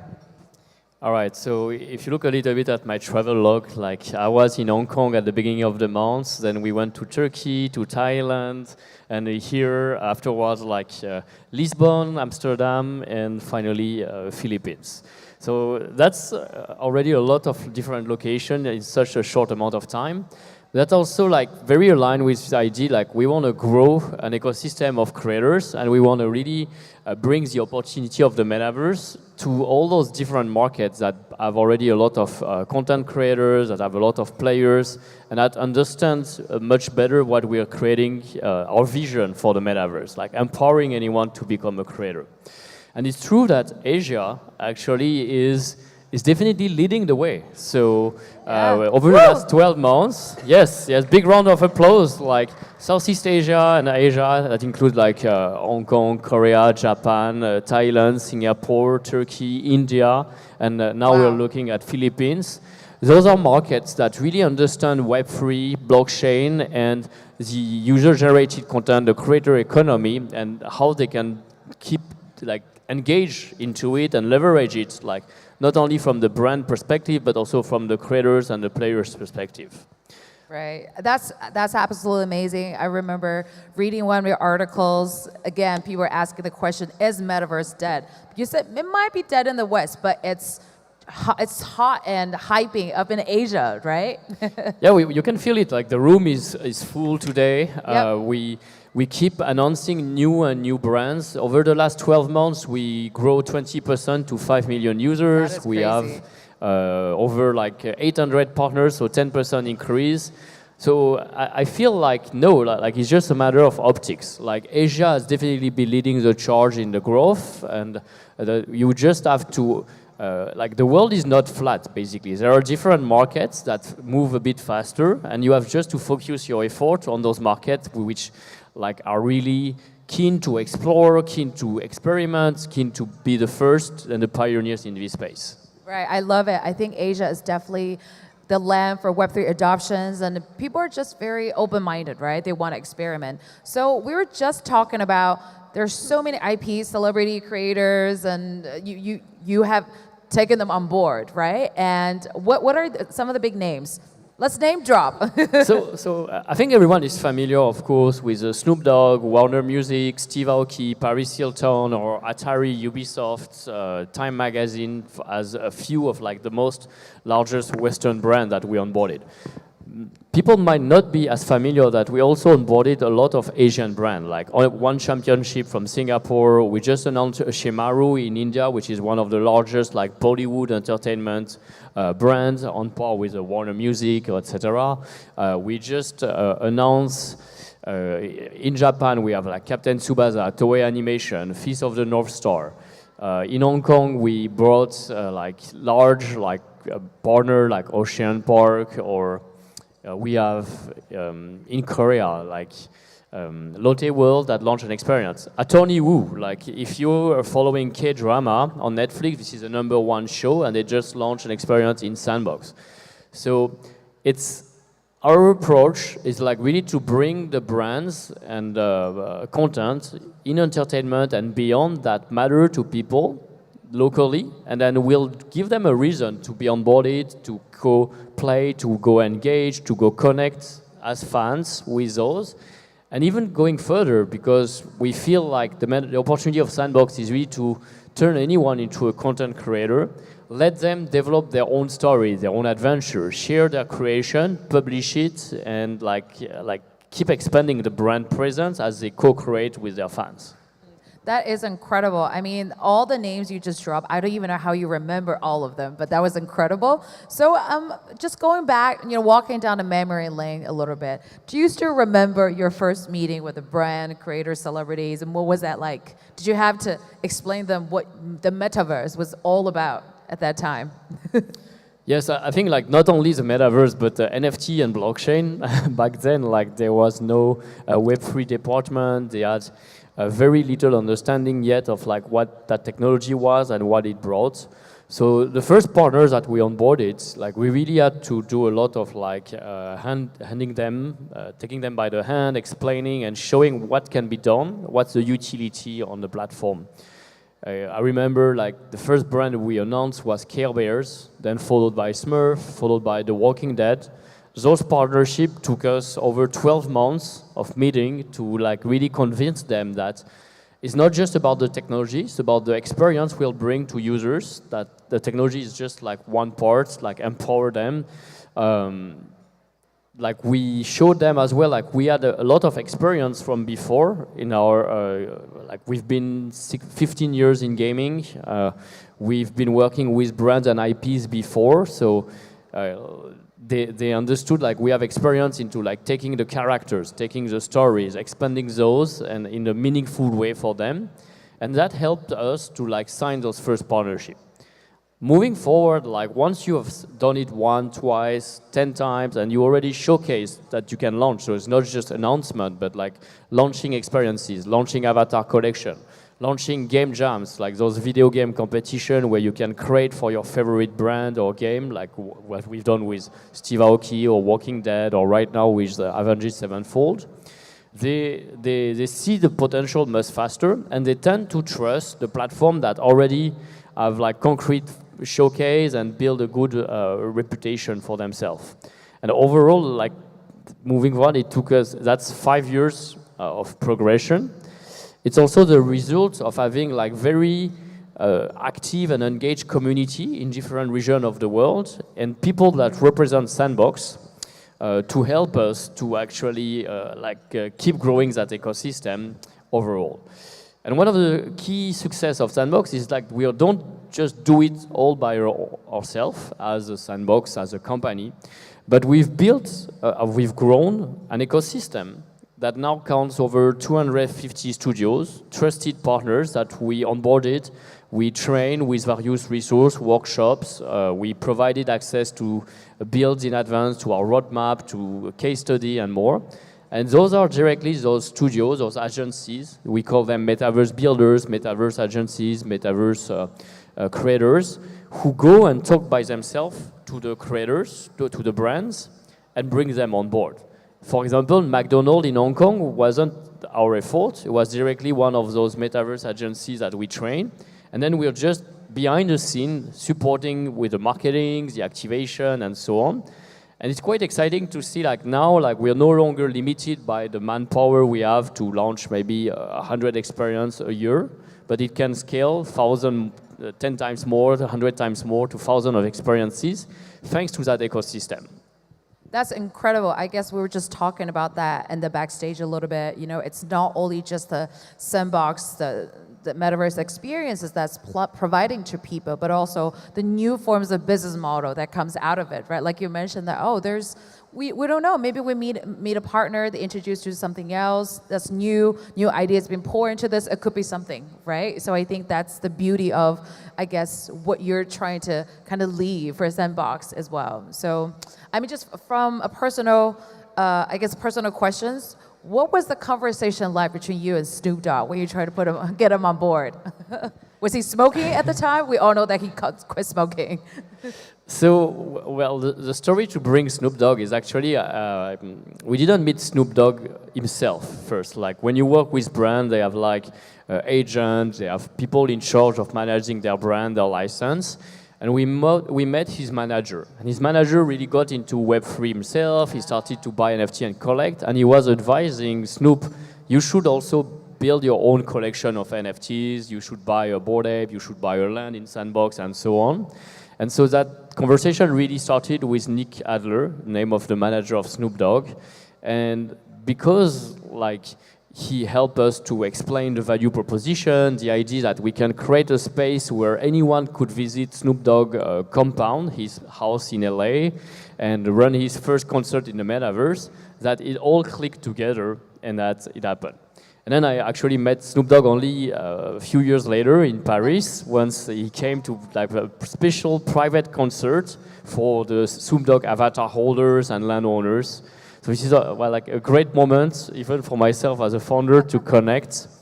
Yes, he's very faithful to his reputation of smoking weed, of course. Well, now he quit smoking. But also, we're just in Singapore, Cordell, right? Chet Medici, also you announced your partnership, so which is also, you basically getting the whole family on board, Sandbox. Yeah. Yes, Cordell is Snoop Dogg's son, and he also has his own approach toward the power of Web3, how it empowers new artists, new talent to be discovered, and how he's building his own brand separately from his father as well. And what he does is also very aligned with the mission of Sandbox, empowering creators, letting fans connect in new ways. And so we've been having various events together, one in Singapore where he's talked about the Hip Hop 50 Museum, but also at our Paris office as well, when he presented a little bit his strategy about Champ Medici. So it's quite exciting to see that there's this network effect as well, sometimes within the family, but sometimes also because you do things well, other people look at it and feel inspired. They want to do something similar, or they trust your brand more. And that's how progressively Sandbox has been able to make more and more partnership in various industry, music, but not only, sport, fashion, gaming, and really connecting all of it around the thematic of culture. Right. Just going back to the topic a little bit, uniting brands, creators, and celebrities in games. Do you have any project that just combines all of them all together? Any music festivals or anything like that that's being held at the Sandbox? I guess the project is a Sandbox itself. We say Sandbox is quite a unique platform in itself because it's a platform that combines culture and gaming. I don't know how many of you have played in Sandbox in the room, but it's not your How many typical people play Sandbox game. in this room? Raise your hand. Come All on, right, not right, quite enough. a few people. So if you haven't played, like you can create your avatar, it's free and start exploring. It's not your traditional game that you've seen on console or PC or Roblox. It's something like a more social experience that you take your time to explore, to wander, you get a feeling of art, you get a feeling of music, you can, and sometimes different like thematic like this like connect together. We're inventing a new format of entertainment. And that's quite interesting because it's also a way to deliver like something, a new experience for people, to make it more accessible, like to drive new audiences as well. So we are not necessarily only trying to convince like or to convert traditional gamers or Web2 gamers to the metaverse. Like I think like what's important to understand is like we have the potential to bring a whole lot different audience. People who never created games or people who even never played this kind of game. They love it. Like they come, they connect, they spend more than 40 minutes to 60 minutes on average. They start like bringing to life their imagination. And that's also what brands love, like the engagement that they see from our audience, their creativity, how like they are like discovering their skill and putting their skills and their creativity to the power of the brand to expand the brand presence. That's something that no other platform offer at this time. Wow. So, because one of my question is, do you actually see any competitors against Sandbox? But I feel like your last line kind of concluded maybe there's no competitor. Well, okay, of course we believe like Sandbox in the user-generated content realm and as a virtual world is quite competitive toward like Minecraft, Roblox, or Fortnite, and Fortnite UEFN more specifically. However, like nobody has been pushing like us the number of brands and like combining like user-generated content toward those brands. So if you look at other platforms, like they create copycats. You don't have like that many official licensed content that you can create with. Whereas on Sandbox, this is not only encouraged, but this is like now like the brands are really supportive and on board. Like they want to do that. That's why they even come to Sandbox. Right. Unfortunately, we have to wrap up. But now we're here sitting in the Philippines and Manila. Sebastian, tell us your plan, in the Manila. So here, like it's my first time. I've been here only one day, but I feel first time. Yes, I want to come back, and I'm really excited by seeing like so many content creators, so many people who are like already empowered by blockchain, Web3. And so we hope to build like a neighborhood called Filipinoverse to bring on board creators, brands, and develop a very strong community in the region as well. So Philippines can become a large market, both from the player side, but more importantly from the creator side, pushing in like a creator economy and true ownership. That's awesome. Thank you so much, Sebastian. Let's give it up to Sebastian again. Thank you. Woo-hoo!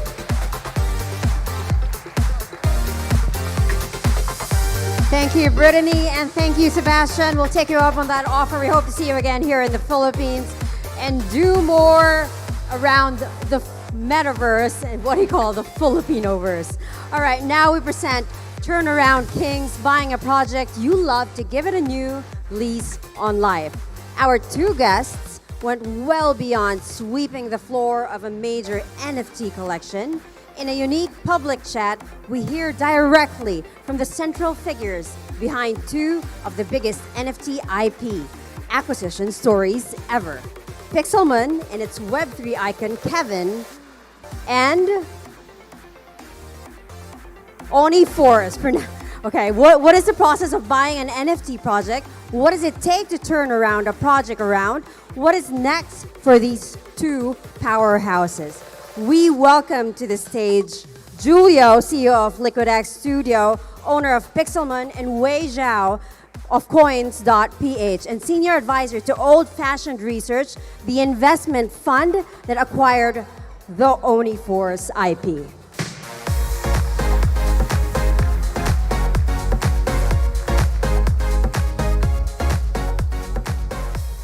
Cool. I think at least I got my face and not Kevin behind me. That's not mine. Pretty close. Anyhow. What's going on? How you doing, Julia? Good, good. Yourself, Wei?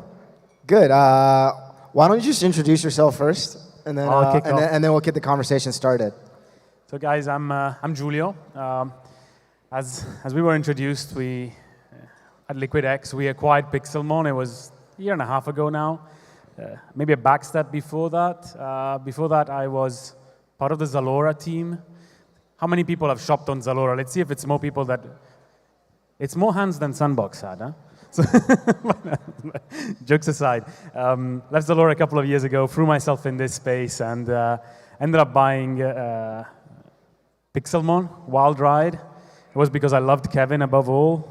But yeah, Wild Ride. Happy to be here. Thank you for having me, YGG. Yeah, cool. Yeah, I'll introduce myself. Hey, everybody. My name is Wei Cho. My day-to-day hat is I'm the CEO for Coins.ph, but I'm also an advisor to a fund called Old Fashioned Research. And then earlier this year, Coins, I hope everybody in this room has registered and used Coins, and then has some USDC on there that you can earn interest on. So, doing some active promotion. Thank you guys thanks Gabby, and thanks everybody for having us here. But I think today we're here to talk about NFT, and then we'll talk about gaming.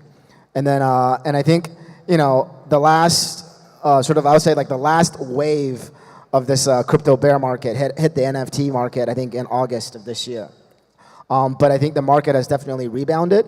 And I think the underlying tone, I think sort of the next adoption of NFTs or ownership, NFT ownership, is tied very close to gaming, right? And I think both sort of for the collection that, the Pixelmon collection that you guys bought, and then for the Oniforce collection that I bought, I think it ties back. There's basically two types of gaming that's basically being built, right? I think sort of, and the way I kind of like, because for me, I think very big picture, and I like to draw a little bit of parallel, correct me if I'm wrong here, is that sort of like in the crypto Bitcoin world, right, you basically have like traditional institutions, like the BlackRocks of the world, Fidelity, Templeton, that's kind of coming in and basically moving traditional finance, right, both in terms of capital and talent, sort of into the Web3 space. And I think in gaming, sort of similarly, we haven't seen that yet, right? We haven't seen sort of any of these sort of traditional game makers, be it Tencent, be it Minecraft, Microsoft, be it Nintendo, be it sort of like Blizzard, they haven't done anything, right? But sort of like then we've also sort of here in the Philippines, I've sort of seen the rise of really, big rise of Web3 gaming back in 2021. I think that phase definitely cooled off significantly this year, right? So, so what I want to ask you is, what do you think sort of is going to be the link that ties basically NFT ownership, and gaming, right? I think it's a question which might have different answers for different game genres. I see two models to that ecosystem. I see the model that we've seen in the trading card type games. The trading card type games are relying on, the guys here parallel are here, so the experts is not me in the room for that game genre, but they see essentially ultimately NFTs being a key component of the game. They are the cards, they are the skins, they are the characters. So effectively every item of the game is on chain. And the NFTs at that case are not so much high IP value items like you see a BAYC NFT collection or a Pixelmon NFT collection. They are ultimately elements of microtransaction value with tokens of ownership. The second business model is instead inserting those NFTs into a high complexity or high at least visual fidelity type game, so into full 3D fledged ecosystems, MMOs, etc. And at that point, we at Pixelmon believe in a hybrid approach. So we believe in an approach where we split the IP ownership NFT, so the legal ownership of the underlying image and asset from the in-game asset ownership. And we see, the way we simplify it is essentially, okay, on layer 1 ETH, we put IP ownership. If you buy a Pixelmon NFT from layer 1 ETH, you're effectively banking on the success of the character that you're buying. It's like fractionalizing Homer Simpson and then saying you'll receive royalties based on Homer Simpson t-shirts and cartoons made forever. If you're in the game, and you want to use Homer Simpson or Pikachu or whatnot as a character, you're writing a layer 2 NFT, which, while it doesn't have IP ownership right, it has usage rights. And I see the two elements as separate as owning a t-shirt of an IP versus owning the contractual ownership to the IP itself. And both can be represented on-chain. Both can be part of Web3, one in the back end for the investor point of view, and the other one for the gamer. So that's how we're trying to tie the two things together. It's an experiment. See where it goes. Yeah, I mean, I think I can talk a little bit about what Oniforce is doing in terms of gaming. I think right now, there are sort of what I call semi-open metaverse gaming, right? Like, how many of you guys here play Minecraft? Roblox, right? Fortnite, maybe more or less, right? I think if you look at sort of like Roblox and Minecraft, my daughter, she's 7, she watches like endless Minecraft videos, right? I think like, so those are basically, you know, build your own, right? Because Sebastian was just on here, you know, that's like, Sandbox is kind of like a Minecraft world, right? But with ownership, right? I think there is an evolution of sort of like traditional gaming gradually evolving into more open metaverses, right? Just because Minecraft and Roblox is, I think, already an evolution, right, for traditional gaming. And I think, so what Fortnite's doing, I'll give a little bit of intro, sort of what Oniforce is doing here, is that for Fortnite, they're basically have allowed for third parties, basically not developers, not Epic Gaming, which is the builder behind Fortnite. They've allowed for third parties to basically build this thing called Unreal Engine for Fortnite, where basically you can build your own map that's playable in the Fortnite ecosystem. And sort of what Oni has done, I think we're basically building, you know, one of the maps, right? And we're aggregating players to play in that map, and there is going to be real revenue coming in that's going to get shared by Epic Games. And ultimately, what they've promised is that you can sell skins from your world, right? And I think, and for me, I sort of see that as a more sustainable form of revenue, right? Because we're not here to sell, you know, new NFTs to you. It's basically a more, the gaming experience is already quite mature, and the revenue model is quite mature, right? And then the data in terms of the conversion metrics, in terms of the user funnel metrics, are quite mature as well. So you can basically become much more predictive in terms of the revenue potential of your map, right?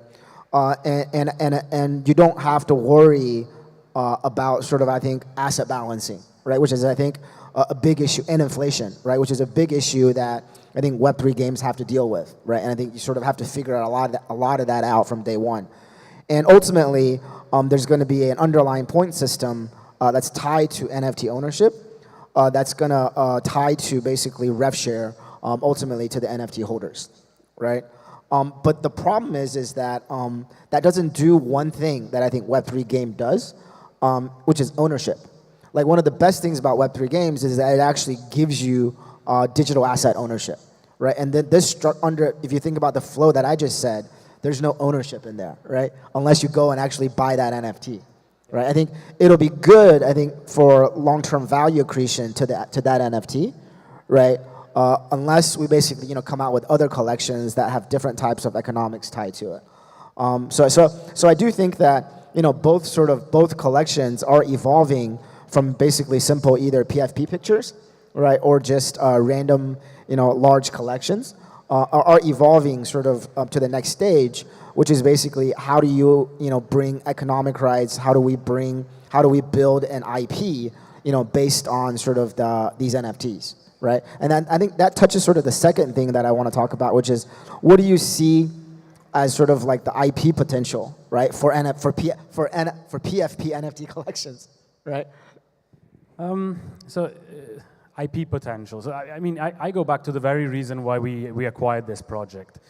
We acquired this project because we believed very deeply in the power of NFT communities, and particularly, at least in our experience, PFP NFT communities. They are tighter knit than pretty much any early stage inception community I have seen. There's a deep level of passion. In the case of Pixelmon, there was also a legacy but bring together type of event. Pixelmon had a mistake in its history before the acquisition, which was an art reveal that flopped, as you say, in the NFT space. It created Kevin, so I think in the end we're happy for it. But and the outcome community from it is a community that I compare the tie to what you would have seen in the 90s if you had gone to a Star Trek convention and spent time with the guys there. That's the kind of passion and depth of legacy tie to the IP that community has. And that's why we think that they are perfect breeding grounds for IPs. I'm convinced great new IPs are ultimately built on a phrase that one of our advisors said, a guy from RuneScape. He used to run RuneScape back in the days. And he told me, Giulio, if you want to build an IP, target a niche. If that niche gets excited enough, it will spill over and get mass adoption. Don't target the masses because you'll mean nothing. And that really excited niche is the PFT NFT community. And that's why we believe in building from there. That's why we acquired a project where that community had stayed together through thick and thin and had true invested feeling and emotion in the IP. But maybe switching gears, then what brought you to acquire OniForce? Like, if I go a few steps back, you were doing something very different in life. What took you to OniForce? I think like I started buying NFTs, I think around mid 2021. So it's like, you know, decently timing, right? Like summer of 21. So, you know, got into a bunch of collections. You know, I wouldn't say I was public about it, right? So I was like, you know, like just like, you know, sneaking things off, sniping things, and sort of saw sort of for OFR, I think the first deal that the fund did in NFT was actually Pudgy Penguin, right? And then that deal was quite public in that it's what I call like a fallen angel, right? Similar, I think very similar to Pixelmon, right? Because I think a lot of the original NFT mints back in 21, you know, I don't think the owners or the guys that launched these projects, you know, had any idea that they're going to be as successful as it did. And once they basically got a boatload of ETH, they don't know what to do with it. They probably just, you know, spend it on blowing boats, you know, spend it on stuff. And then subsequently, you know, they're like, you know what, let's run, right? But the problem is that you're basically left with like a pretty nice community, right? Either with good art or good vibe or good future, right? And I think what Lucas saw in Pudgy was that here's this cute little thing that needs to find a home, right? And that's kind of what he did. In terms of, and then he was, you know, quite young. I doubt he knew what he was doing from day one. But ultimately, he basically said, "I know how to do direct to consumer. Let's build a toy collection out of this thing. Let's get these cute little penguins into as many hands as possible, right?" And then ultimately, sort of like that's his top of the funnel, right? Because ultimately, and then also sort of like the IP then can build from there, right? Because I think it's very different than I think from sort of these like original metaverse builders, which are basically let's build the world first and then try to get people in. Whereas this one, like let's build something let's build a loyal fan base first and then direct them into different product categories, right? And at the same time, so we're looking at Pudgy, you know, Oni sort of came up on our radar as a project that was looking for an exit. And I think what really drew me as a collector is that I think it's just the artwork, right? Because I had because Oni was actually launched before Azuki. You know, I was an Azuki holder as well. I was like, oh, been an anime fan, so I was like, oh, this looks really cool. They're beautiful. I mean, yeah, the arts are really fresh, and I saw sort of just as an inherent investor, I saw an inherent value in the collection because of this one thing unique that they did.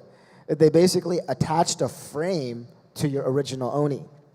That as long as you buy the original Oni, you can go and recall the frame. So I was like, that's great, right? So there's 7,777 unique Onis, but then each one has a frame. And the frames look even cooler than the original, right? So for me, the way I saw it is like, I think I got something here that I can build a story around, right? It's like, because you know, you have animal NFTs, right? Animal NFTs is one thing, right? But then you have human NFTs. You can actually build like, you know, Marvel Universe or Star Wars Universe characters around it, right? And they actually had like one of those like origin story lores, right? So for me, it's like, can I build like a storytelling franchise from it, right? And I think obviously this takes a lot of time. At that point, I think the CEO was based in the U.S. He has like a movie production background.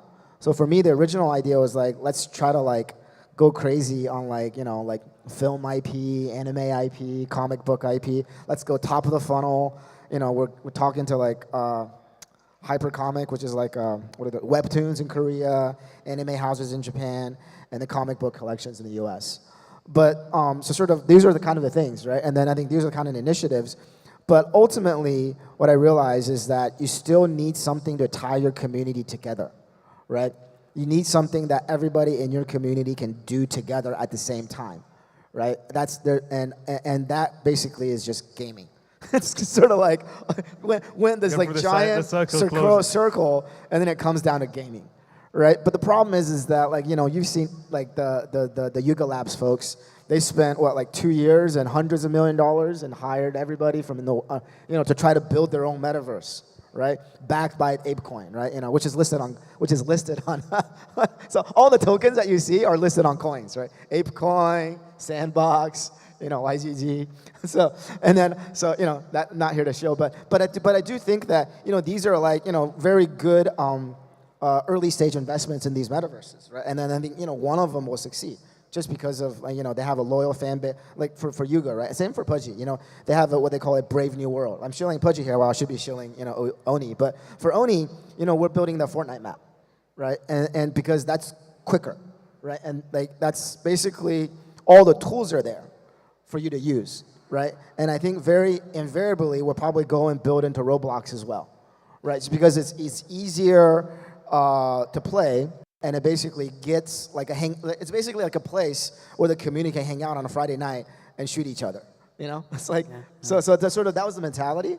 And then it brings economics into it, right? And then off of that, once you have like sustainability and have economics, then you basically have funding to develop IP. Because one thing I realized, to develop IP, you got to spend money. Yeah, it's a big story. No, I think that makes complete sense. I mean, AAA metaverse or AAA game development takes very long, and you risk just burning the patience of that beautiful community by not giving them something to tie together beyond Discord while you build it. So either you have to do something while you do that, or you have to do that first. And I think that's where I totally agree, the Fortnite editor or a Roblox ecosystem. I mean, we ourselves, while we are building our long-term games, we're building our hyper-casual games that can go live earlier, and we're looking for somebody who would like to take a grant and work on our IP on Fortnite editor, on Roblox. Yeah, just build it. It's an IP. Use it. Don't put it in a porn video, but I don't think anyone would put Kevin there anyways. So but beyond that, you're doing good things for it. So, yeah. And so what can we expect next? Is the next product coming out for OniForce? Is it the Fortnite editor ecosystem? Or is it on the comic book side? Which one, what should we be expecting and looking forward to? Yeah, I think we want to build more playable maps. Because right now, the Fortnite is basically, it's like a multiplayer tournament, right? You can also do solo, you can also do duel. So I think just sort of following that production, I think that's like one product line that we kind of want to continue on. But I do think that but the second thing that we're doing is I want to get a little bit more Web3 native, which is basically trying to tie in a comic book release with like a Web3 like NFT release. So like, because I think, you know, first mint comic books generally have collector's value, right? So we're gonna have a first mint coming out first quarter next year of a physical comic book that's gonna be in, you know, I think like thousands of comic book stores all over the world, right? But the thing is that we're gonna have like a pre-mint that's gonna be tied to a token, right, or an NFT, right? So I think that's something in the first quarter. So I think that's the second line, and then the third line is I think, you know, more so on the lore side, because we're working with the comic book writer for X-Men Wolverine Origins to basically build to build out the world, right? And then the goal here is that as you're releasing the story, it's almost like community-based storytelling. It's like as you're then basically there's other peripheral NFTs that might come out that's playable and readable, and yeah. So That's really cool. Really cool. I look forward to it. I'll try and get one of those comic books. Awesome. Oh, thank you, A. Thank you, guys. Thank you, Julia. Let's give it up for our turnaround kings, Weizhou and Julio. Thank you very much for that insightful conversation that we just had. Okay, up next, from its early days as a hacker's hobby and form of self-expression, video game modding later became more mainstream with the emergence of user-generated content for games like Pets and Doom. In this session, we hear about how the composable nature of Web3 and true digital ownership enabling game communities to create items, mod games, and build on top of existing titles and be rewarded for their efforts. Up next, we have a conversation focused on modding and UGC community-based game development, hosted by co-founder of AMG DAO, Mark Engelhardt. Joining Mark, we have Christy Choi, co-founder of Spacebar, Renz Chong, CEO and co-founder of Breeder DAO, and DeFi Ted, CEO of Paragon's DAO Foundation.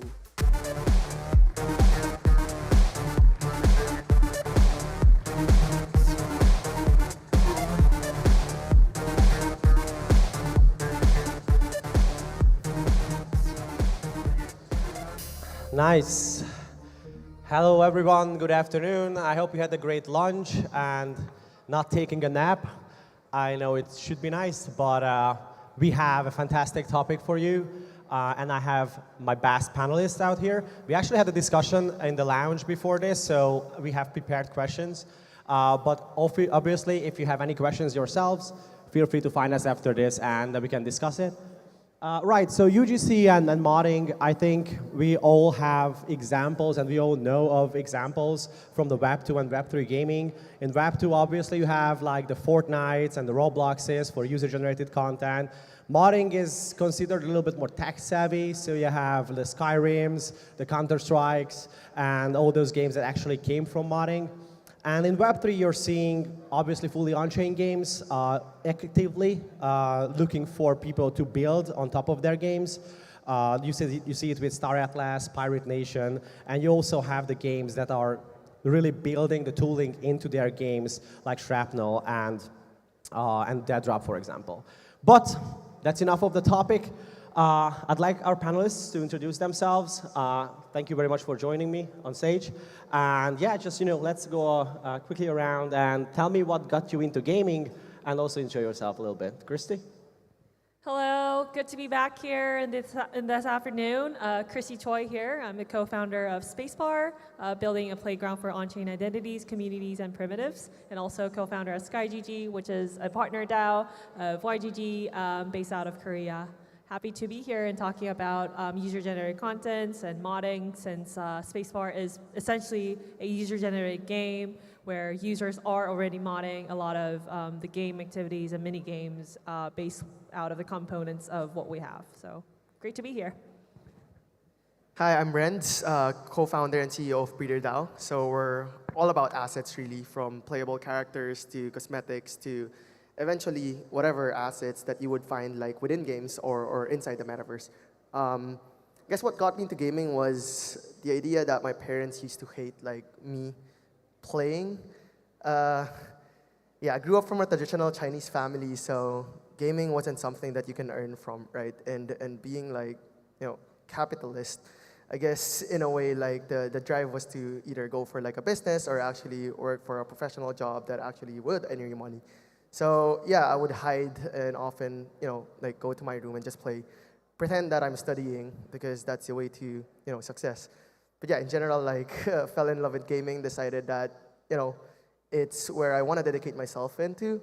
and learn about like, Web3 blockchain ownership within like games, and just decided to go from there. I'm DeFi Ted, Ted for short.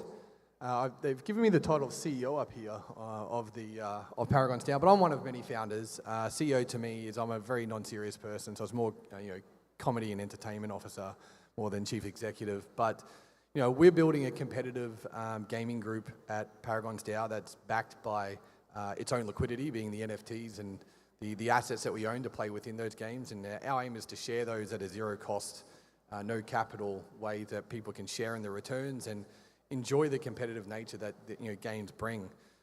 For me, getting into gaming was very much an escape when I was younger. I'm nearly 40.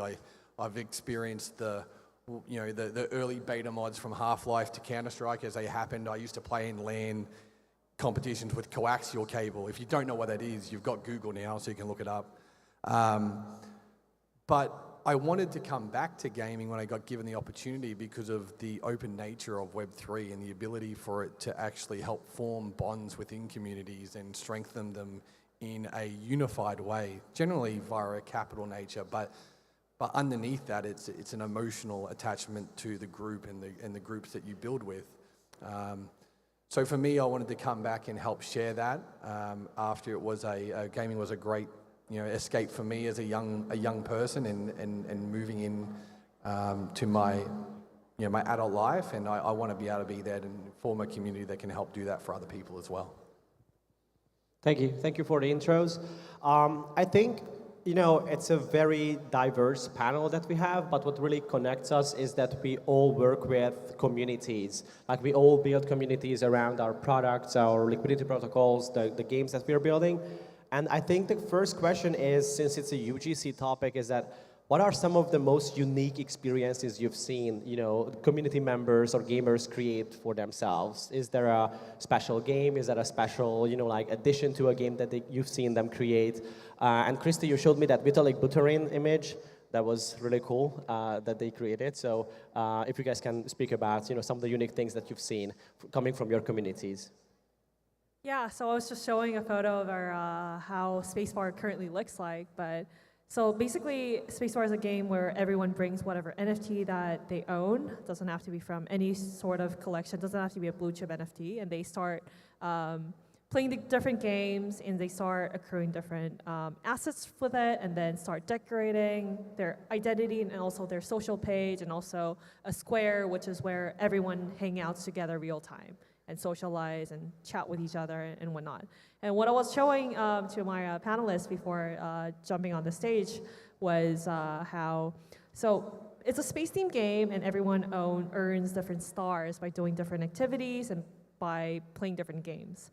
And with the stars, people have been doodling on the square, starting to create and draw different things. And I was showing a photo of Vitalik, where people were creating a star, like a graffiti. They were drawing the photo of Vitalik. There was like Super Mario, there was like logos of like Azuki, all kind of different things people have been creating. But not just that, what is actually going on at this very moment is we're doing something called the Spacebar Race Party, which is basically a racetrack that exists on the square, where people have been just creating a track using the stars, and they've started they drew the start line and the finish line and have created a racing track or race game where people were just racing together, and they've started playing that for a week. And then we actually turned that into a challenge so that people, we actually created the grid line so that the stars won't disappear. And people have been submitting on Twitter of them racing through the tracks. And we're now, throwing a mini tournament with actually a rule book of, recording and, discounting the scores if you actually get out of the racetrack. And so it's basically a UGC or a user-generated item that, we saw user engagement, and then we actually adopted it to become like a core game that people started playing, and now we're hosting a tournament around it. So I think we're in the very early stage in the game, but we've already started to see like a beginning of people just doing some kind of an activity together, did it for fun. That becomes something more official by the tools that we provide. And then now we're able to host a tournament. And then now what's going to happen afterwards is that the rewards will be given with soulbound NFTs that people can claim, which will be owned by their PFP NFT. So it'll be part of your on-chain achievement. And so we're sort of experimenting that funnel or the circle of people, you know, just hanging out to doing something on-chain and minting that on-chain forever. So I think that's something that we're trying to experiment and very excited to see happening. Yeah, Rans, I know you guys did something fantastic with Ganso Kishi. Yep. Yep. Yeah, so we have this product called AI Skins. You can check out our booth outside if you want to, but it's essentially combining both AI and blockchain to allow users to have the ability to create like 3D assets that are verifiable on-chain. So we recently did a partnership with Genzo Kishi, and what's interesting is that you see the dedication of people trying to create something that they're going to be proud of. It's not even about money. There's no incentive for them to actually do it, aside from, you know, a couple of bucks, right? Which usually doesn't really mean a lot for them, and it's really more of like, you know, the fact that they can see their work out there eventually being used by different players in a game that they actually really love. And I think that ultimately is like the biggest thing that UGC has to offer to players, right? The fact that you can, you know, participate in an economy or in a game that you actually love and be able to deliver something that you created yourself and be part of it and share that with the people that you love to play with, right? So, yeah. Yeah, I think the best example I can give for something around you know, UGC, especially new today, is recently, and I'm going to steal this from Kalos at Parallel, but you know, if you've seen their assets and their cards, the art is, you know, very high quality, very detailed. And it's a very specific art style. And what I think is amazing is I've seen one of the designers in the group, Hung, who's a community-based designer, worked with the foundation side on Echelon, and he's gone and designed a bunch of assets in an anime style. And he's changed the way that IP looks to him while still retaining the underside lore and how the things that the Parallel are trying to get across through those assets while appreciating it in a way that he appreciates it. And that allows others to appreciate the lore and what the game is in a different way. And I think UGC like that, and that uses AI as well. So I think things like that allow you to kind of add your own content and your own flavor to something that doesn't break the IP, I think is very powerful because it opens up your marketplace significantly.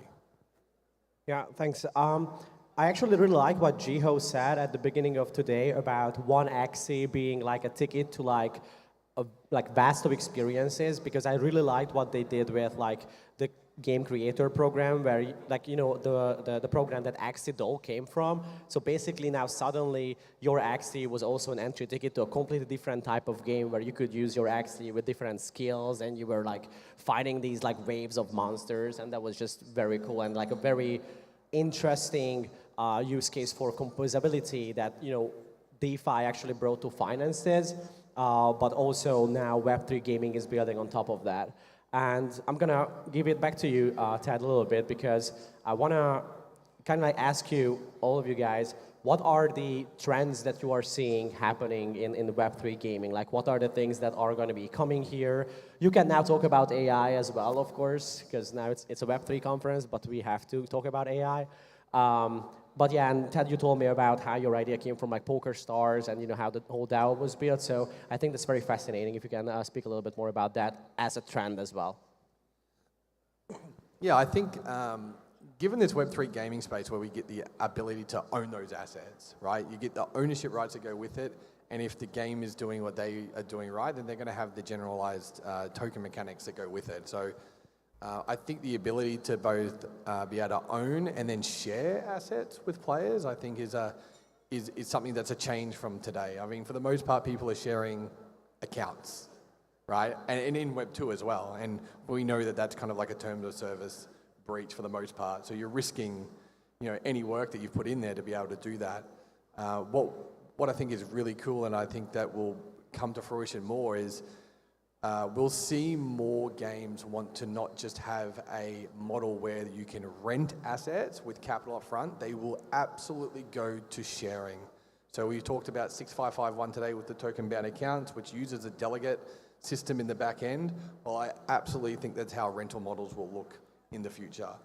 It's next to no counterparty risk, and it has the ability to actually perform the function that they want. So if I'm looking ahead, I think rentals kind of disappear in regards to capital up front, and we go towards a sharing model, a model that allows us to actually grow communities. Friends? Yeah, I think for now it's really more on the AI side of things. We've seen AI games being developed, for example, like Parallel's Colony. We've also seen like different implementation of content creation via AI, right? Like, admittedly, a lot of like the games like MOBA, FPS, these are like reskins, or the more famous ones are like reskins of like whatever, right? It's just a different IP, a different skin of like all of these other like already existing games, right? And because of that, like we're seeing an increase in terms of content being delivered. And at the same time, because we're able to use AI to help us with the content creation, then in a way, we have time to innovate and develop more of these other things that will allow us to be more creative and will entice more players into the equation. But I think what's important about like integrating blockchain into it is the idea of provenance, right? AI more or less generates like content that may be similar in the future, and the more content that we generate in the future, the more similar these would become, right? And having a way to be able to verify them, to differentiate them from one, to identify its origin, right, is something that's going to be crucial down the line. So the mix of both AI and blockchain is going to be really interesting, especially for future developers.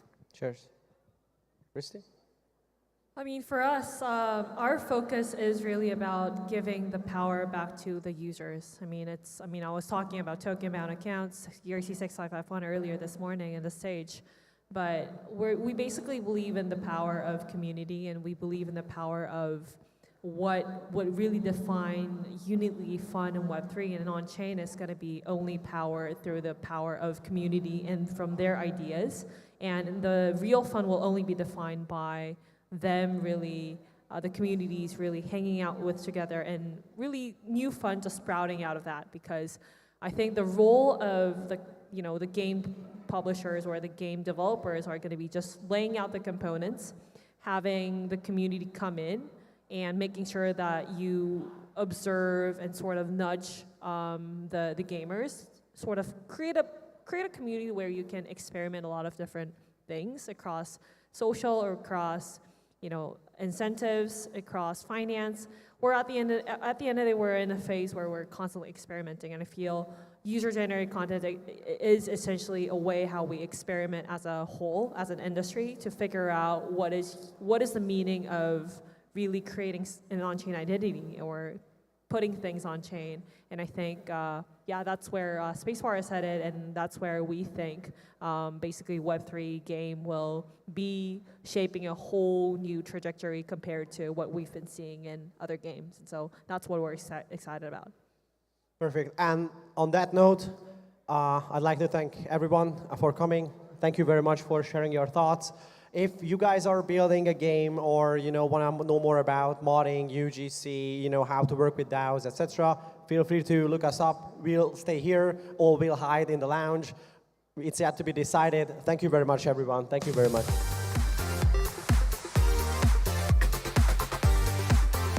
All right, thank you, Mark, Christy, Renz, and Ted.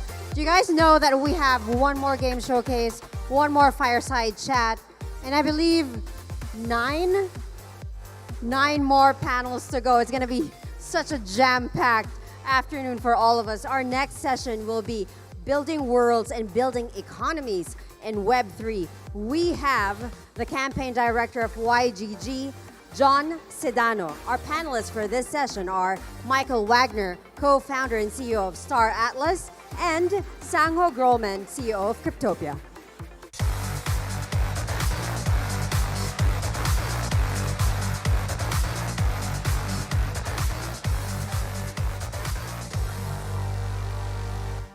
All right, GM. How's everybody doing? You good? Show of hands. So who here has personal experience stepping into the metaverse? Show of hands, show of hands. All right, so maybe a lot of you guys here, especially students and gamers as well, you might have already stepped into a sort or one type of metaverse without even knowing it. And we have two of our very special guests here. We have Star Atlas, we have Cryptopia.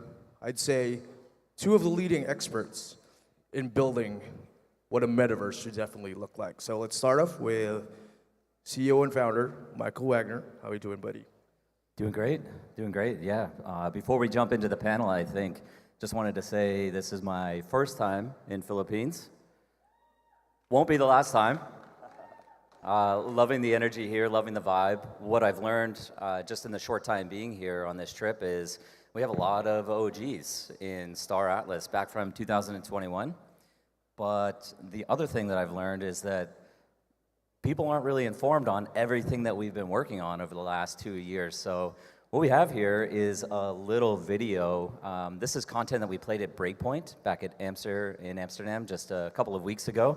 And it'll give you a little sneak peek of everything that we have up and coming in Q4 and Q1 of next year. You guys want to see that?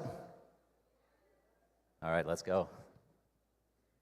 When we dream of space, we dream of transcendence. We dream of what we might become.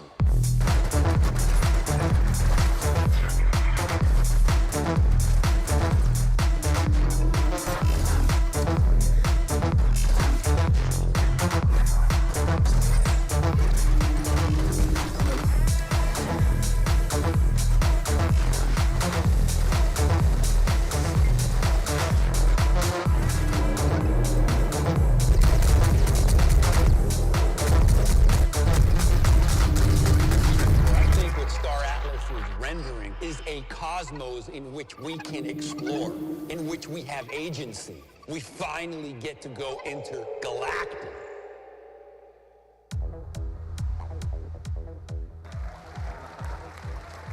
That's the exact same reaction that I had when I saw it for the first time. Yes, guilty of reusing content. I saw someone like way in the back just had his mouth open the whole time. So up next, we have Cryptopia and Sinhae, definitely a legend in your craft. We are super excited. How's it going for you, man? Also very good. Also my first time in the Philippines, and I guess also not my last time. I really enjoy it here, so let's go. I guess we could do a rebooking of both your flights just in one tab then, right? And I think you have a surprise for us, Sinhae, as well. Yes, of course. We also have a nice video, and it showcases our first PvP playstyle. So let's bring it on.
PvP it is then. Yeah, absolutely.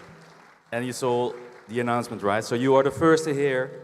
We're gonna launch on Skill 2, and it's a gasless chain, so you can really play for free and earn for free. No gas needed. So, I mean, I might be a bit biased, but I definitely consider these two guys, as, one of the fathers of a fully on-chain gaming. And, it's very complicated for one to actually just, go ahead and decide, how to build out your games. Maybe you could share, both of you guys, like how your experience has been, especially when coming up with, that decision that I have to make this game fully on-chain. Yeah, I can start here, and I want to note too, Sengo and I just met coincidentally in the hallway for the first time yesterday, not even knowing that we were going to be on a panel with one another, and we just started talking through our projects and our philosophies, and I have to say, I think our conversation yesterday, I wish that was recorded, because I think what you're working on is so closely aligned to our philosophy at Star Atlas, and it's not something that I've heard often in the space.